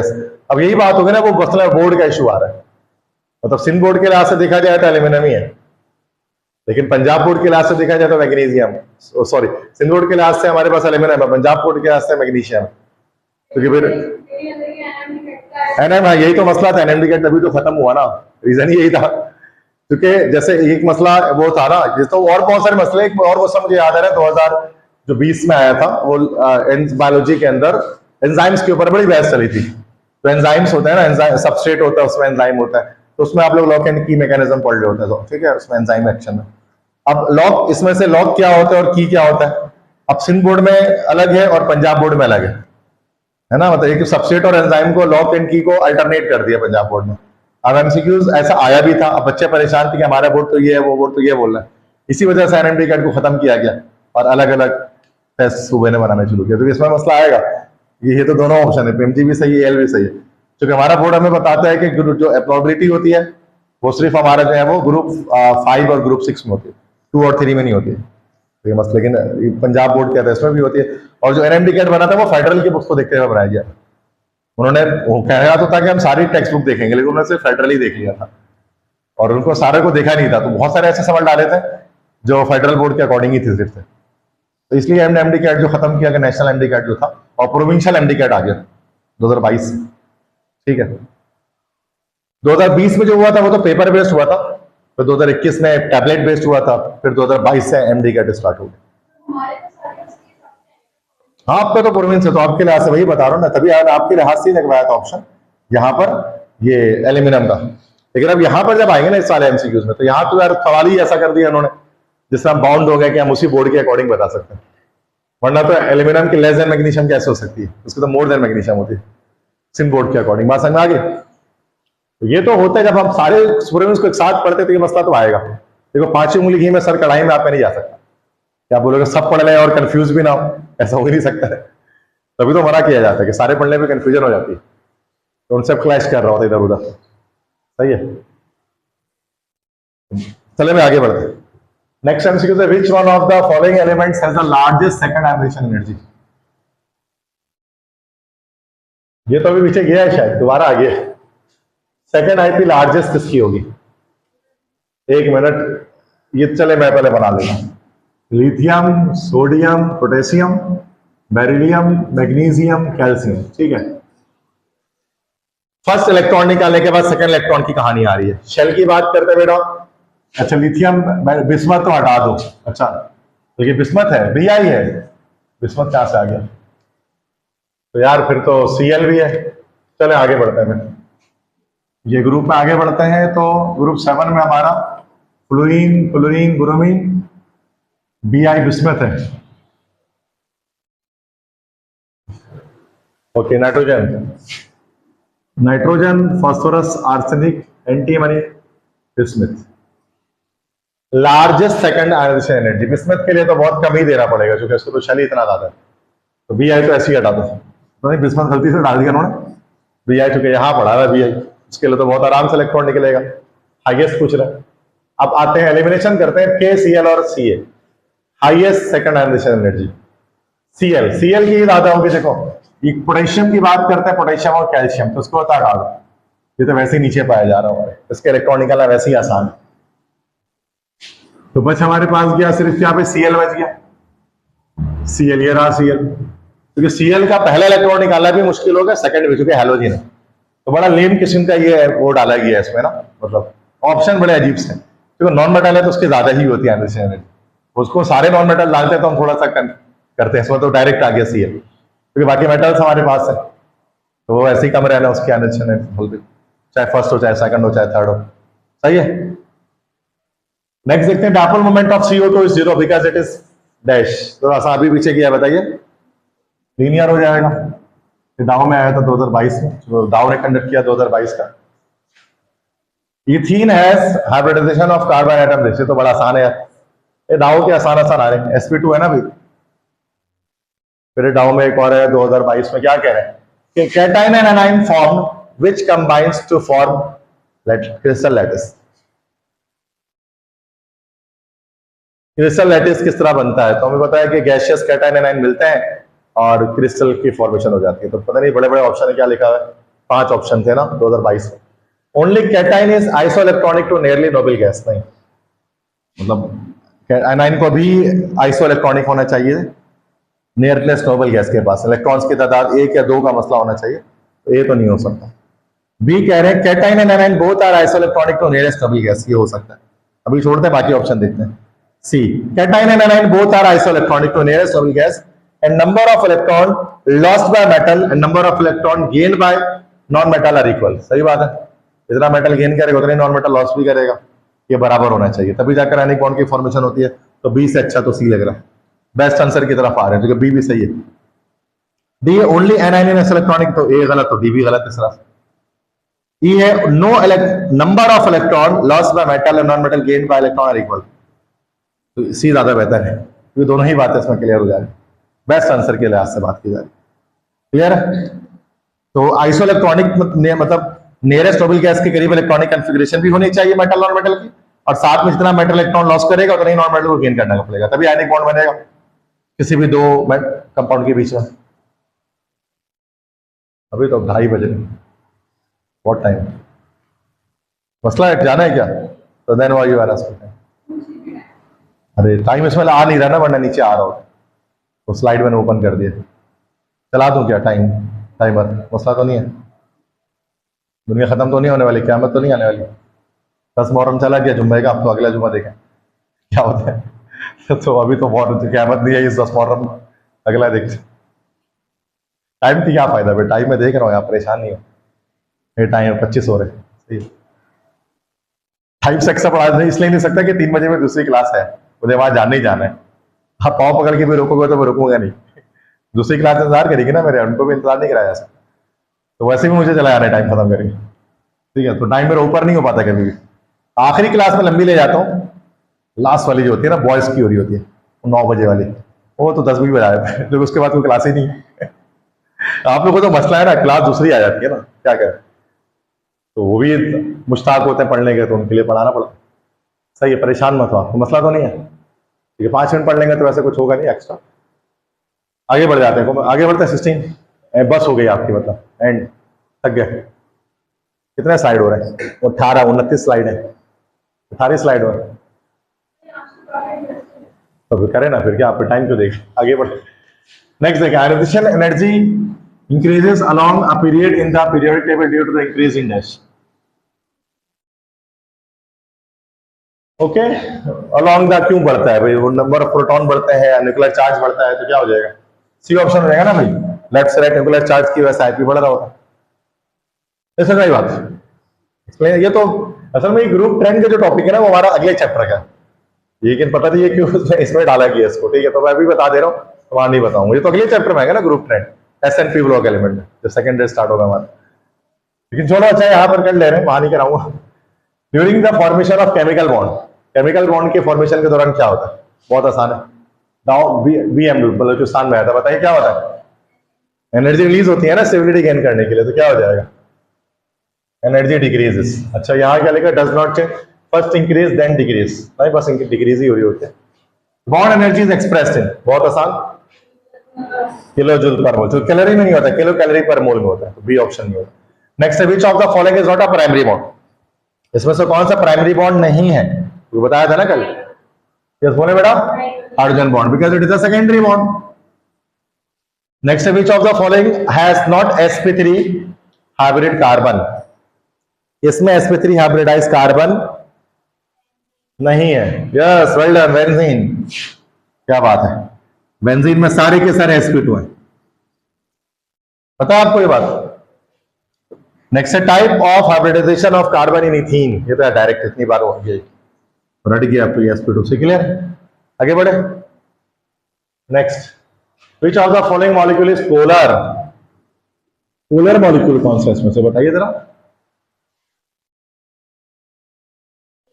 बिल्कुल सही, HCl, पोलर, गुड, हेटेरोडायटोमिक है।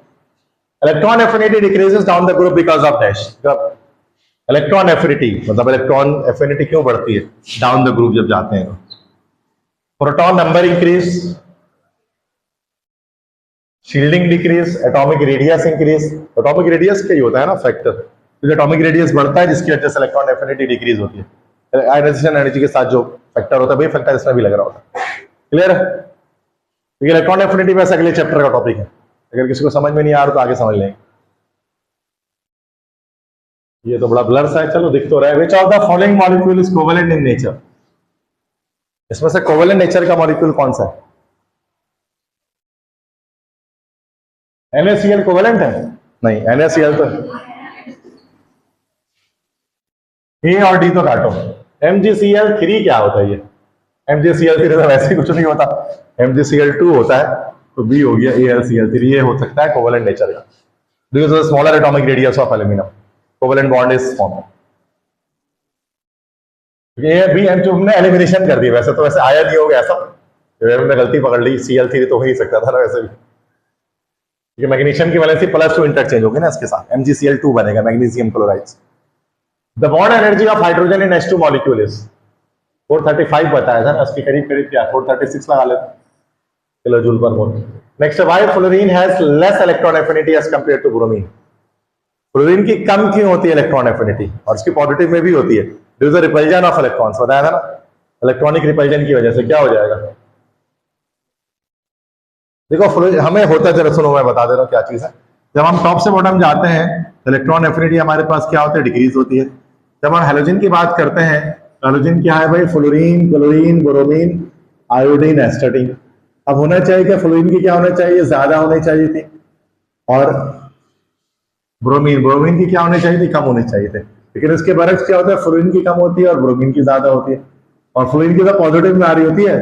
रीजन क्या होता है, क्योंकि इसमें इलेक्ट्रॉनिक रिपल्जन बहुत ज्यादा होती है फ्लोरीन में, तो इसमें जब इलेक्ट्रॉन एंटर होता है ना, तो एनर्जी रिलीज नहीं होती बल्कि उल्टी में देनी पड़ती है, पॉजिटिव एंथैल्पी आती है ना, बताया था आपको पिछली क्लास में। जब इलेक्ट्रॉन ऐड कर रहे होते हैं इसमें फ्लोरीन में, तो क्या वजह है, क्योंकि फ्लोरीन के लास्ट सेल में 7 इलेक्ट्रॉन है, बहुत छोटा एटॉमिक रेडियस इसका होता है, तो इलेक्ट्रॉन चार्ज डेंसिटी बहुत ज्यादा होती है वैलेंस सेल के अंदर।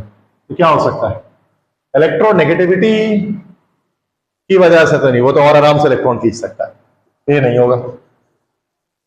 Think small electronic cloud, think क्या है पता है, 7 electrons in the outermost shell, higher energy नहीं, डी भी नहीं, small electronic cloud, 7 electron in the outermost shell, ये सी हो सकता है।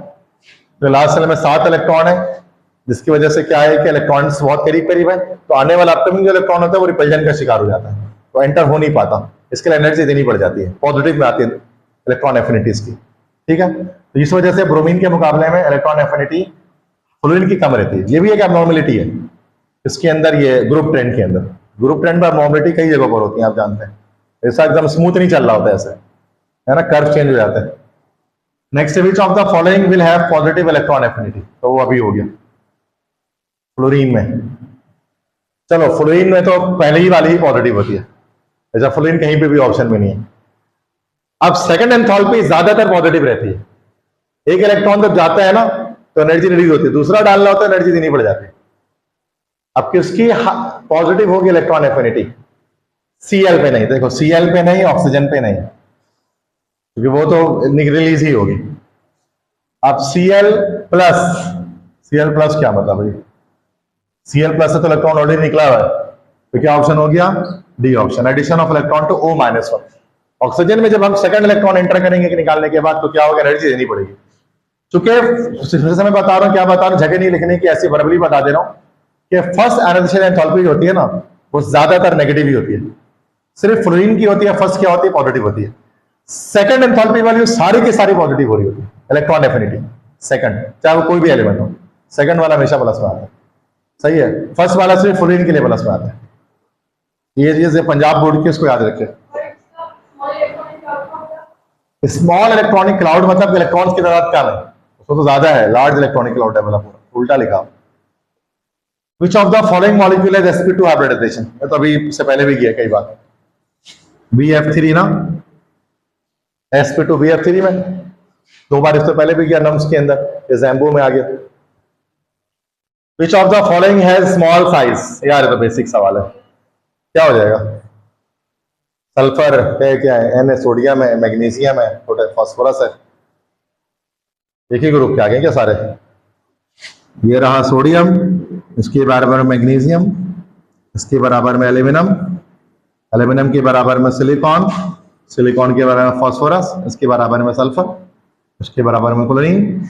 लेफ्ट से राइट जाएंगे तो एटॉमिक रेडियस हमारे क्या होगा, डिक्रीज होगा, तो Cl सबसे छोटा, सल्फर सबसे छोटा, सल्फर ले लेते हैं, है ना, सल्फर होएगा ना स्मॉलेस्ट, मतलब एक ही प्लेट के अंदर रहते हुए बात कर ली उन्होंने, मतलब सबके पास शेल के दादा तो 3 ही है, वो हम फिर लेफ्ट से राइट जा रहे हैं, न्यूक्लियर चार्ज चूंकि बढ़ रहा है तो एटॉमिक रेडियस श्रिंक हो रहा है, तो हमारा एस का सबसे कम हो गया इन तमाम में। तो मसला 9 फर्स्ट ईयर में आप लोगों ने किया होगा ऐसा, लेकिन अभी भी नहीं आ रहा तो अगले चैप्टर में देखेंगे, ठीक है। वैसे बहुत ईजी एमसीक्यू है कॉन्सेप्चुअल। तो पूछना है आगे बात कौन सा है? 22 हो गया। The molecular shape of a molecule with 3 bonded atoms and 1 lone pair. यार ये तो अभी है 3 बॉन्ड 1 लोन, क्या हो जाएगा बताइए? हाँ 3 bond 1 lone, C trigonal pyramidal. The bond length between double double carbon bond, carbon bond double bond की क्या बॉन्ड लेंथ होती है? कार्बन कार्बन डबल बॉन्ड की यहाँ पर बॉन्ड लेंथ हमारे पास रहती है, दैट इज ए ऑप्शन 1.34, ठीक है। और ये कार्बन कार्बन सिंगल बॉन्ड की हमारे पास होती है 1.54 और 1.2 होती है हमारे पास कार्बन कार्बन ट्रिपल बॉन्ड की, एंगस्ट्रॉम के अंदर सारी यूनिट्स। नेक्स्ट है molecule having the highest bond energy, तो भी गया ये, तो क्या हो जाएगा? B option HF। Next is CO2 and SO2 are 2 compounds. Which of the following best describes these 2 compounds? ये डाउ में आया 2023 में। 2 कंपाउंड है, क्या चीज बेस्ट डिस्क्राइब करते हैं 2 कंपाउंड को? Both CO2 and SO2 are linear and non planar। गलत बात, SO2 लीनियर नहीं होता, ठीक है। बी है CO2 is angular and PO2 is linear and non polar। नहीं लीनियर है ही नहीं, और ये तो उल्टा ही बोल दिया। CO2 is linear and non-polar, SO2 is angular and polar। C हो सकता है। D है both CO2 and SO2 angular and नहीं भाई, C option. Carbon dioxide linear है और नॉन पोलर है, जबकि SO2 एंगुलर और पोलर। एंगुलर कौन सा वाला है? ये 119 डिग्री वाला, जो भी बताया था ना मैंने। 2 बॉन्ड जब हम स्ट्रक्चर बनाएंगे ना SO2 का, सल्फर डाइऑक्साइड का, सल्फर ये रहा ऑक्सीजन और ये रहा एक ऑक्सीजन, ठीक है। अब आप इसको देखेंगे तो इसमें यहाँ पर देखो एक बॉन्ड पेयर ये रहा, एक बॉन्ड पेयर ये रहा, एक बॉन्ड पेयर ये रहा, 5 बॉन्ड को इग्नोर कर दो, एक लोन पेयर ये रहा, तो 2 बॉन्ड 1 लोन है, तो यहाँ पर एंगुलर बेंट स्ट्रक्चर बनेगा 119 डिग्री वाला। तो ये ऑप्शन हमारा सी ऑप्शन करेगा, समझिएगा बेटा। नेक्स्ट है which of the following pair is iso structural. Same structure किसका है बताइए?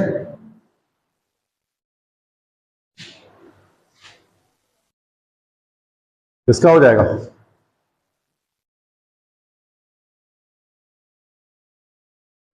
चलो एलिमिनेशन कर लेते हैं। AlCl3CH4 का तो हो नहीं सकता, क्योंकि उसका हमारा ट्राइगोनल प्लेनार है, इसका पिरामिडल।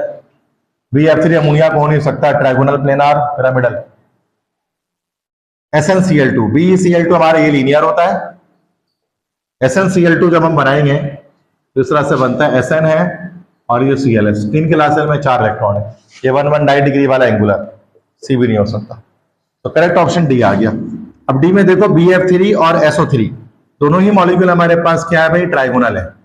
SO3 की ऐसे तरह देखो, ये SO2 बन रहा था, अगर ये इलेक्ट्रॉन भी अगर किसी ऑक्सीजन के साथ इस तरह से शेयर कर ले, वन साइडेड शेयरिंग से, तो क्या हो गया? 3 बॉन्ड पेयर हो गए, तो बॉन्ड एंगल 120 डिग्री का एंगुलर वो आ जाएगा, ट्राइगोनल प्लेनार हो जाएगा SO3 का। SO3 सल्फर ट्राइऑक्साइड, तो सल्फर ट्राइऑक्साइड और बोरॉन ट्राइफ्लोराइड तीनों ही ट्राइगोनल प्लेनार शेप के होते हैं 120 डिग्री बॉन्ड एंगल पे, because both of the compounds have 3 bond pairs around their central atom in the valence shape. As per concept के according पता चले क्या बोल रहा हूं? ऐसी बात बोल रहा हूं, समझ में आ रही है बात? और तेजी में बोल जाते हैं कि बोरियत बहुत होती है, एक चीज 1000 बार पढ़ा दिया ना, दिल नहीं करता पढ़ाने का। समझ में आ रही बात? समझ में आ रहा तो पूछ लो, मेरे लिए तो हलवा है, आप पूछेगा तो मैं बता दूंगा क्या चीज है क्या नहीं, ठीक है। मैं तो बहुत तेजी में बहुत कॉम्प्लेक्स एमसीक्यू सॉल्व कर जाता हूँ, बहुत स्पीड में, जैसे कुछ है ही नहीं, लेकिन वो मेरी अपना एक्सपर्टाइज है। आप मुझे पूछेंगे ना तो यहाँ पे कैसे कर लिया था, टक टक टक करके, पता नहीं क्या कर लिया आपने, हम तो देखते ही रहे। आप मुझे बताइएगा, मैं आपको समझाऊंगा कैसे हो रहा है, ठीक है। ऐसा नहीं कि आप ऐसे ही चलेगा, ठीक है। क्लियर है यहाँ तक बात समझ में आ रही? ठीक है। मेरी वीडियो थोड़ी फास्ट होती है ना, मैं तेजी में करना चाहता हूँ, मैं एक ही एमसीक्यूज को लपेटता नहीं रहता हूँ आधे घंटे में। अक्सर यूट्यूब पे होता है टीचर वो 10 एमसीक्यूज में 1 घंटा लगा देता है, वो मैं नहीं करता। बच्चे फिर देखते ही नहीं है, बोलेंगे इतना टाइम कौन जाएगा। मतलब कम वक्त में बहुत कुछ उनको हासिल हो जाए नॉलेज, तो ये बच्चा, जो दुनिया बहुत फास्ट हो गई है, अब वो टाइम चला गया। अब तो बच्चे 15 सेकंड का शॉर्ट देख रहे होते हैं, ये दौर आ गया, शॉर्ट का दौर है, तो रील वाला दौर है। 15 सेकंड 10 सेकंड बहुत है, उससे ऊपर नहीं देखना। तो इस दौर में बंदा 1.5 घंटे का वीडियो बनाएगा तो कौन देखेगा? सही बात है ना भाई। इसलिए जरूरी है कि ज्यादा चीजें गेन हो। अब देखा जाए तो मेरी वीडियो भी घंटे से ऊपर की जा रही है, लेकिन बहुत कुछ मैं इसमें बता रहा हूँ, तो वो 5-15 सेकंड में नहीं बता सकता इतनी चीजें, सिंपल सी बात है ना। आगे बढ़ते हैं, चलो ये हो गया ना, सारे हो गए इसके, आज रुक जाए, आ गया, सॉरी ये था ना, कौन सा था, ये हो गया ना। अगला, which of the following is hybridized state of carbon atom of a carbonyl group, बताइए क्या आंसर है इसको। ये तो बड़ा आसान है, कार्बोनाइल कार्बन में कार्बन एटम की हाइब्रिडाइजेशन क्या होती है, हाँ sp2 बेटा, कैसे होती है देखो, कार्बोनाइल कार्बन है ना, इस तरह से होता है, सी डबल बॉन्ड होता है, इस तरह से होता है ना कार्बोनाइल ग्रुप, जो एल्डिहाइड कीटोन में होता है। तो बेटा देखो, ये हमारे पास एक एक एक बॉन्ड पेयर आ गया, एक बॉन्ड पेयर, दूसरा बॉन्ड पेयर, तीसरा बॉन्ड पेयर, इसको रिजेक्ट कर दो, 5 बॉन्ड है, तो 3 बॉन्ड पेयर आ गया ना 0 लोन पेयर के साथ सेंट्रल एटम में, तो हमारा sp2 हाइब्रिडाइजेशन हो जाती है, ट्राइगोनल शेप आ जाता है। सही है, तो मसला। नेक्स्ट है, which ionic radii is the smallest one, कौन सा आयनिक रेडियस सबसे छोटा होगा, दोबारा वही रेडियस वाला ट्रेंड आ गया। चलो देख लेते हैं, सोडियम, लिथियम तो है नहीं, तो सोडियम लिख लेते हैं, पोटेशियम ये रहा, बराबर में मैग्नीशियम, कैल्शियम बराबर में एल्यूमिनियम, गैलियम। ओके, यहां पर क्या है, सबसे पहले तो यार इसको हम देखते हैं कि स्मॉलेस्ट वन ना, तो के सी ए गैलियम है, नहीं है, तो ऐसे कट गया, तो यही आ जाए, sodium plus magnesium plus 2 Mg plus होते हैं। इन सब के पास शेल की तादाद कितनी बेटा, 3-3 शेल है सबके पास, तीनों के पास 3-3 शेल है। लेकिन Na प्लस के पास कितना हो जाएगा, Na प्लस के पास 2 शेल हो जाएगा, क्योंकि एक इलेक्ट्रॉन निकल गया। Al+3 के पास भी 2 शेल हो जाएगा, 3 इलेक्ट्रॉन निकल गया लास्ट शेल। Mg+2 के पास भी 2 शेल हो जाएगा, चूंकि लास्ट शेल में 2 इलेक्ट्रॉन तो दोनों निकल गया। लेकिन Mg+ के पास अभी भी 3 शेल है, तो लास्ट शेल में 2 इलेक्ट्रॉन तो एक ही निकला, एक तो बाकी है, बाकी सब में 2 शेल है, सिर्फ इसमें 3 शेल है, तो क्या हो जाएगा, डी ऑप्शन सबसे। अच्छा स्मॉलेस्ट पूछ रहा, सॉरी लार्जेस्ट लगा दिया, तो Mg हटा दिया, तो लार्जेस्ट हो गया, इसका मतलब ये कट गया, एलिमिनेट हो गया। अब देखते हैं लार्जेस्ट में कौन आएगा। फिर उस सूरत में आपका न्यूक्लियर चार्ज दिखना पड़ेगा, न्यूक्लियर चार्ज जितना कम होगा उतना ज्यादा आयनिक रेडियस। न्यूक्लियर चार्ज सबसे कम किसका है, Na+ का है, तो ये हमारे पास सबसे, एक मिनट, न्यूक्लियर चार्ज जितना कम होगा उतना ज्यादा, हमें तो स्मॉलेस्ट पूछ रहा है, तो ज्यादा क्यों, न्यूक्लियर चार्ज कम है ना तो ज्यादा है, तो न्यूक्लियर चार्ज ज्यादा देखना है तो छोटा हो जाएगा। तीनों में न्यूक्लियर चार्ज ज्यादा किसका है, Al+3 का, तो Al+3 सबसे छोटा होगा। सबसे पहले हमने आइंस की तरफ आए, फिर आइंस के बाद हम न्यूक्लियर चार्ज की तरफ, 2 स्टेप में हमने किया एमसीक्यू, उसको समझ आ रही बात, तो मसला ये कॉन्सेप्चुअल एमसीक्यू होता है, उसको इसी तरह किया जा सकता है, कोई तरीका इसको नहीं है।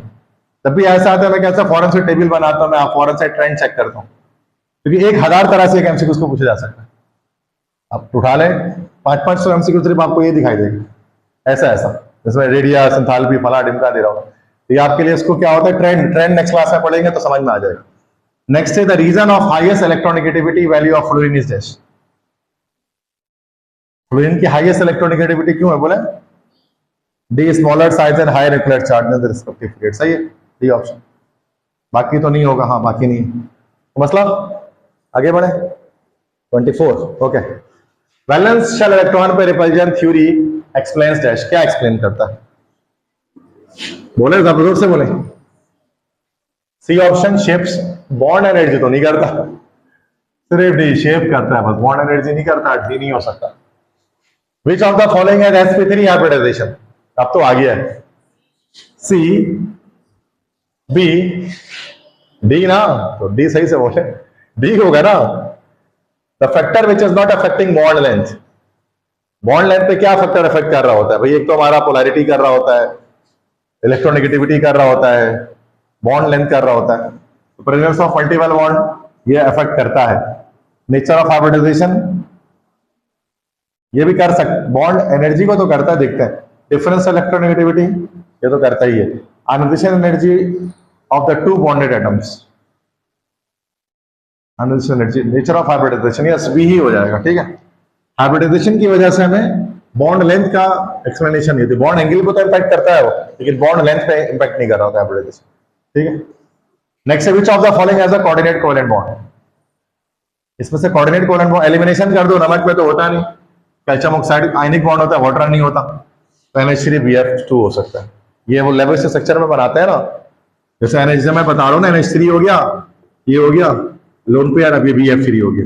BF3 में लास्ट सेल में बोरॉन के 6 इलेक्ट्रॉन है आफ्टर द बॉन्डिंग, तो क्या करेगा ये अपना लोन पेयर इसके साथ 1 साइडेड शेयरिंग कर देगा, ये डोनर हो जाएगा, एक्सेप्टर हो जाएगा, तो ये डेटिव बॉन्ड हमारा बनेगा। अब NH3BF3 आपने लेविस स्ट्रक्चर पढ़ा होगा मैट्रिक क्लास में फर्स्ट ईयर में, है ना, Lewis concept of acid and base, तो वो बताता ना, तो ये एसिड इसलिए इलेक्ट्रॉन पेयर लेता है, ये बेस इसलिए जो इलेक्ट्रॉन पेयर डोनर है, पढ़ा होगा आपने। नेक्स्ट है, which of the following is not a feature of balanced shell electron pair repulsion theory? A, it determines the shape of molecule, बिल्कुल सही बात है। Pairs of electron repulse सही। It helps in understanding interaction of medicinal drug molecule, ये क्या बात कर रहा है भाई?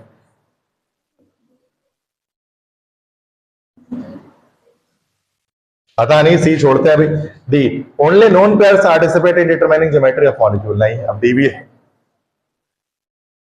सी डी दोनों, ए भी घट रहा है बस, ये भी सी आउट ऑफ नोवेयर लगा देंगे। It helps in understanding interaction of medicinal drug molecule, ये कहां से आई? तो डी भी तो सही है, ओनली लोन पेयर पार्टिसिपेट कहां से? बॉन्ड पेयर भी पार्टिसिपेट करते हैं, दोनों ऑप्शन सही है, ठीक है ना। सी ऑप्शन होगा नहीं यहाँ पे, सी ऑप्शन तो इरेगुलर डाला गया ना, ये तो अभी दोनों सही है, सी भी सही है, डी भी सही है। सी को होना ही नहीं था क्योंकि वो कॉन्सेप्ट ही मैच नहीं कर रहा इसके साथ, सही है बेटा, मसला। अब दोनों सही है, अब कुछ और नहीं कर सकते ना, अब क्या करें, मजबूरी है। नेक्स्ट है, which of the following is the smallest atomic radius? सबसे छोटा एटॉमिक रेडियस किसका है?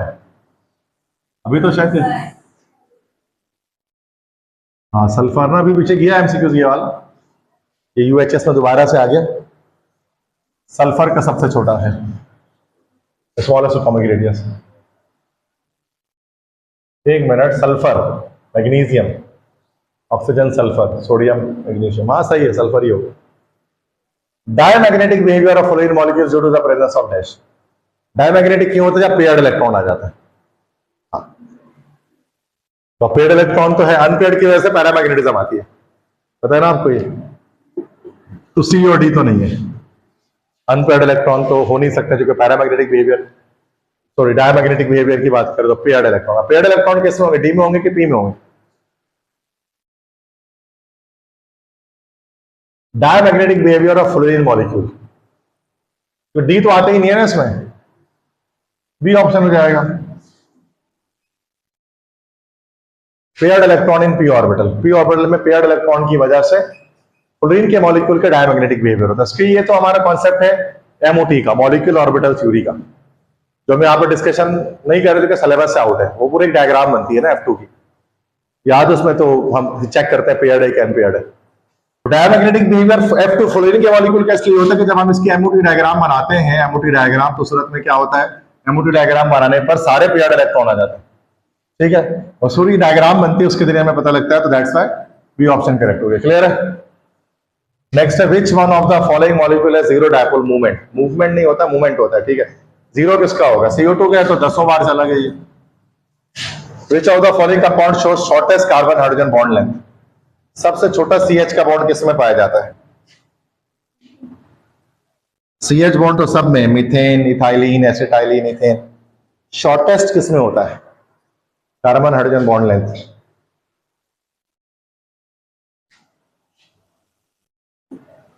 कार्बन कार्बन जब सिंगल बॉन्ड बनता है ना, देखो यहां कार्बन कार्बन सिंगल बॉन्ड है, यहां डबल बॉन्ड है, यहां ट्रिपल बॉन्ड है, और यहां सिंगल बॉन्ड है, तो किसमें होगा? CH बॉन्ड का शॉर्टेस्ट बॉन्ड लेंथ किसमें? CC बॉन्ड का नहीं कह रहे, वो तो एसिटाइलिन हो जाएगा।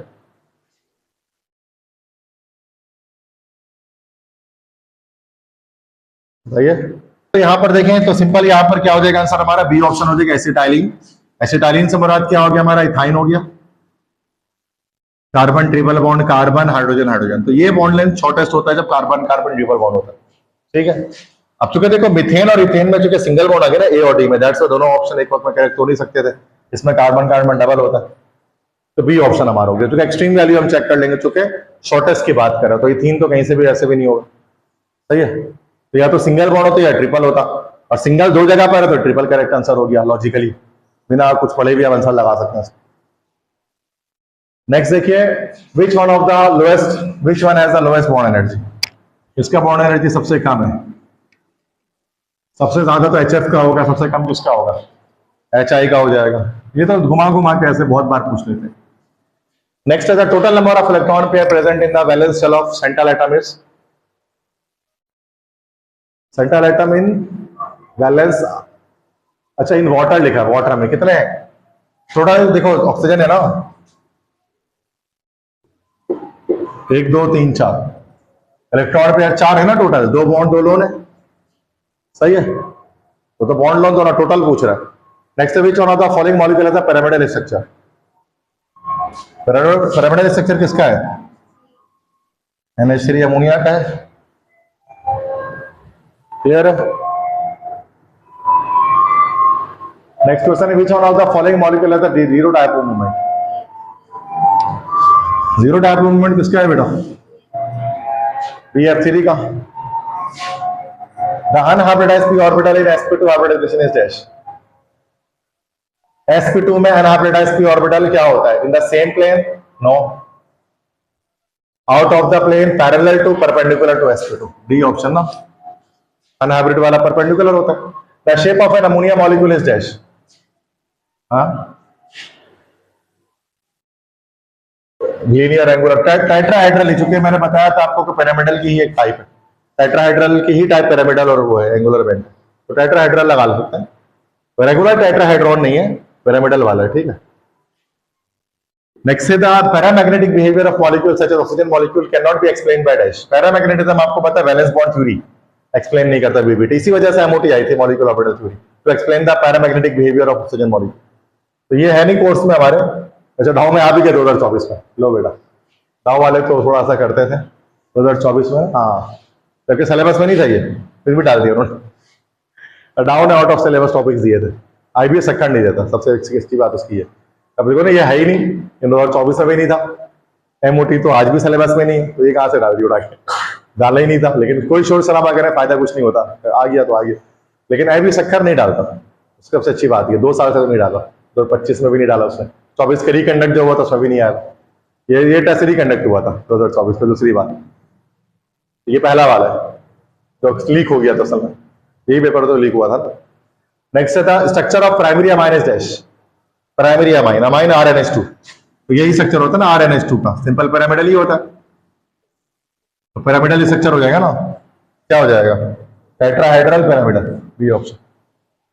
अमाइन इसी तरह बनता है ना RNH2, पढ़ा होगा सेकंड ईयर में को मसला। नेक्स्ट देखिए the shape is found AX2 when the bond angle is 180, linear हो गया ना ये, simple, molecule of ethane has dash sigma bond, direct कर लो यार, जल्दी बताओ, टाइम खत्म हो गया, 1 2 3 4 5 6 7 7, सही है। CH3Cl bond length of CCl6 is 176.7 and covalent radius of Cl atom is 29.4, the total covalent radius of hydrogen carbon atom, अभी थोड़ा सा मुश्किल है, उसको देखें।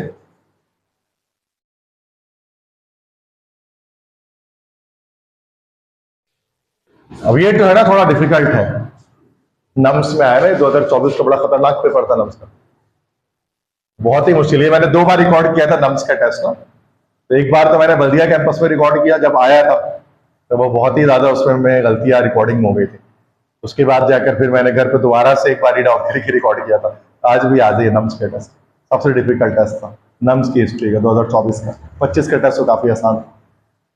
तो ये इन CH3Cl मतलब मिथाइल क्लोराइड है, कह रहे हैं कि CCl का बॉन्ड लेंथ 176.7 पिकोमीटर है, ओके, CCl का, और कोवेलेंट रेडियस Cl का कितना है भाई 99.4, the covalent radius of carbon atom is dash, देखो क्या कहा जा रहा है यहाँ पर, CH3Cl है ना, देखो ये हमारे पास ये रहा कार्बन, मान लेते हैं कार्बन है, इसके 3 तरफ हाइड्रोजन जुड़ा है, एक हाइड्रोजन ये रहा, एक हाइड्रोजन ये रहा, एक हाइड्रोजन ये रहा, और एक तरफ इसके Cl जुड़ा है, तो Cl को एक तरफ हम ये Cl एक तरफ जोड़ दे रहे हैं, ठीक है, ये Cl जुड़ा।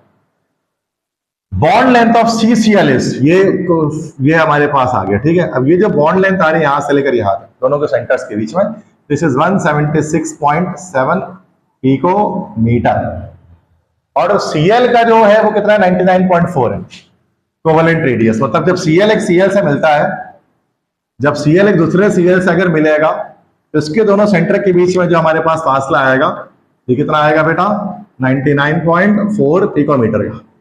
ये Cl है, ये Cl है, ये H है, ये H है, ये H है, ये C है, ठीक है। कह रहे थे कोवेलेंट कार्बन के कोवेलेंट रेडियस क्या आ जाएगा, तो कार्बन जब दूसरे कार्बन से जुड़ेगा तो उसका रेडियस कितना आएगा। अब देखो थोड़ा सा कॉन्सेप्ट लगाना पड़ेगा। इसमें से अगर हम 99.4 को माइनस कर दें तो हमें सिर्फ कार्बन का एटॉमिक रेडियस आ जाएगा, उसको डबल करेंगे उसका कार्बन का कोवेलेंट रेडियस होगा, है ना। तो 176.7 और 99.4, first of all we have to minus these two numbers ना, इसको माइनस करना पड़ेगा तो हमें सिर्फ कार्बन का पता लग जाएगा कितना है, सही है। बल्कि 99.4 तो पूरे का है ना, सॉरी अभी भी नहीं आया, 99.4 का भी आधा करना पड़ेगा, लेकिन सिर्फ इसका ही चाहिए ना हमें, इस पूरे में से इसको माइनस करना है। अब इतना जो है वो किसके बराबर है, 99.4 के हाफ के बराबर होगा, तो 99.4 का हाफ कितना हो जाएगा, लगभग 50 के आसपास, 50 ही रख लो, 50 रख लो, छोड़ो तो दूर डिफरेंस बहुत बड़ा बड़ा, 50 रख लेते हैं। तो 176 को 175 ही मान लो यार, छोड़ो, इसमें से 50 माइनस कर दो, हमारे पास कितना हो गया, ये 50 माइनस करते हैं तो यहां से 125 हो गया, 125, सही है, 125 पिकोमीटर। ये क्या आ गया, ये सिर्फ ये कार्बन का यहां से आते हैं, 125 का डबल कितना हो जाएगा, लगभग 250 के आसपास, है ना भाई। तो कितना हो जाएगा 276, क्योंकि हमने राउंड ऑफ किया तो 276। समझ में आ गई बात, ये कोवेलेंट रेडियस दो कार्बन के बीच का, समझ में आ रही बात। ये बहुत ही टफ एमसीक्यूज था, तो ये तो कितना मुश्किल से हमारे पास आया, ऐसा डायरेक्ट नहीं आ जाएगा कि टक से लगा दी नीचा, ठीक है। तो बड़ा कॉन्सेप्ट दिया था उन्होंने, एक का ये रेडियस दे दिया, दूसरा दे दिया, बोला भाई इसका बताओ क्या हो, क्लियर, समझ में आ गई बात। नेक्स्ट है correct order of decreasing electron affinity of group 7। Group 7 में क्या होता है, देखो होता है क्या, फ्लोरीन, क्लोरीन, ब्रोमीन, आयोडीन, एस्टाडीन। होना क्या चाहिए, होना तो ये चाहिए कि इसके ज्यादा होगी नहीं चाहिए, इसकी टॉप से बटन जाएंगे ना तो इसके ज्यादा, इसके ज्यादा, इसके ज्यादा, इससे। लेकिन हमें यहां पर क्या होता है, इरेगुलर ट्रेंड हमारे पास आ रहा होता है, ये ए नहीं होगा, ठीक है। Cl के ज्यादा होती है फ्लोरीन से, यहां पर हमारा रिवर्स हो जाता है, ठीक है। Cl के ज्यादा होती है फ्लोरीन के, तो ये इस तरह से हो जाता है, बाकी ट्रेंड रेगुलर चलता है, बस यहां पर चेंजिंग में आती है। क्यों होती है आपको पता है, वो रिपल्जन ऑफ इलेक्ट्रॉन। नेक्स्ट है predict the highest bond energy of the following single bond. किस सिंगल बॉन्ड की हाईएस्ट बॉन्ड एनर्जी होगी, डिफरेंस ऑफ इलेक्ट्रोनेगेटिविटी सबसे ज्यादा जिसमें होगी, इसमें ज्यादा है, हाँ जी, कौन सा बोलो, हाँ डी में तो 0 हो गया ना, CnCO, हाँ बिल्कुल सही जवाब, गुड, क्लियर है। लास्ट स्लाइड है, उसमें 2 ही एमसीक्यूज है बस। Identify the type of hybridization of nitrogen in the following molecule. Nitrogen कौन सा हाइब्रिडाइज हो रहा है भाई इसमें, ये हमारा वो है डायजोनियम सॉल्ट, अगर आप देखो nitrogen triple bond nitrogen, okay. sp hybridization होगी बेटा, sp3 होगी क्या, नाइट्रोजन है ना, देखो नाइट्रोजन ट्रिपल बॉन्ड नाइट्रोजन है, फिर एक तरफ Cl और एक तरफ आगे बेंजीन रिंग से जुड़ा हुआ, तो ट्रिपल बॉन्ड जब आता है तो कैसी होती है, sp3 हाइब्रिडाइजेशन होती है, sp होती है ना भाई, ये ऑप्शन होगा ना, ये ट्रिपल बॉन्ड जिससे इथाइन में होती है। Trend in ionization energy of element increasing order will be dash, ionization energy increasing order में क्या हो जाएगा, सोडियम की कम होगी, sodium magnesium aluminium silicon, okay, sodium magnesium aluminium. अब देखो दोनों में भाई बोर्ड का फर्क है, क्योंकि नम्स की बात कर रहे हैं तो देखते हैं अभी। वैसे एक ट्रेंड तो ये हो सकता है, इसकी कम होगी इससे, इसकी कम होगी इससे, इसकी कम होगी इससे, ये है। लेकिन जो असल ट्रेंड हमारे पास आता है यहां पर, मैग्नीशियम की ज्यादा हो जाती है एल्यूमिनियम से, तो क्या हो जाएगा, अगर ये ऊपर वाला देखेंगे तो फिर ये ए हो जाएगा, और आई थिंक ए वाला ही आ रहा है, यही आ रहा है ना, ऐसा इरेगुलर ट्रेंड नहीं आ रहा, तो रेगुलर ट्रेंड आ गया इन बोर्ड के अकॉर्डिंग, ठीक है, सही क्लियर है तो मसला।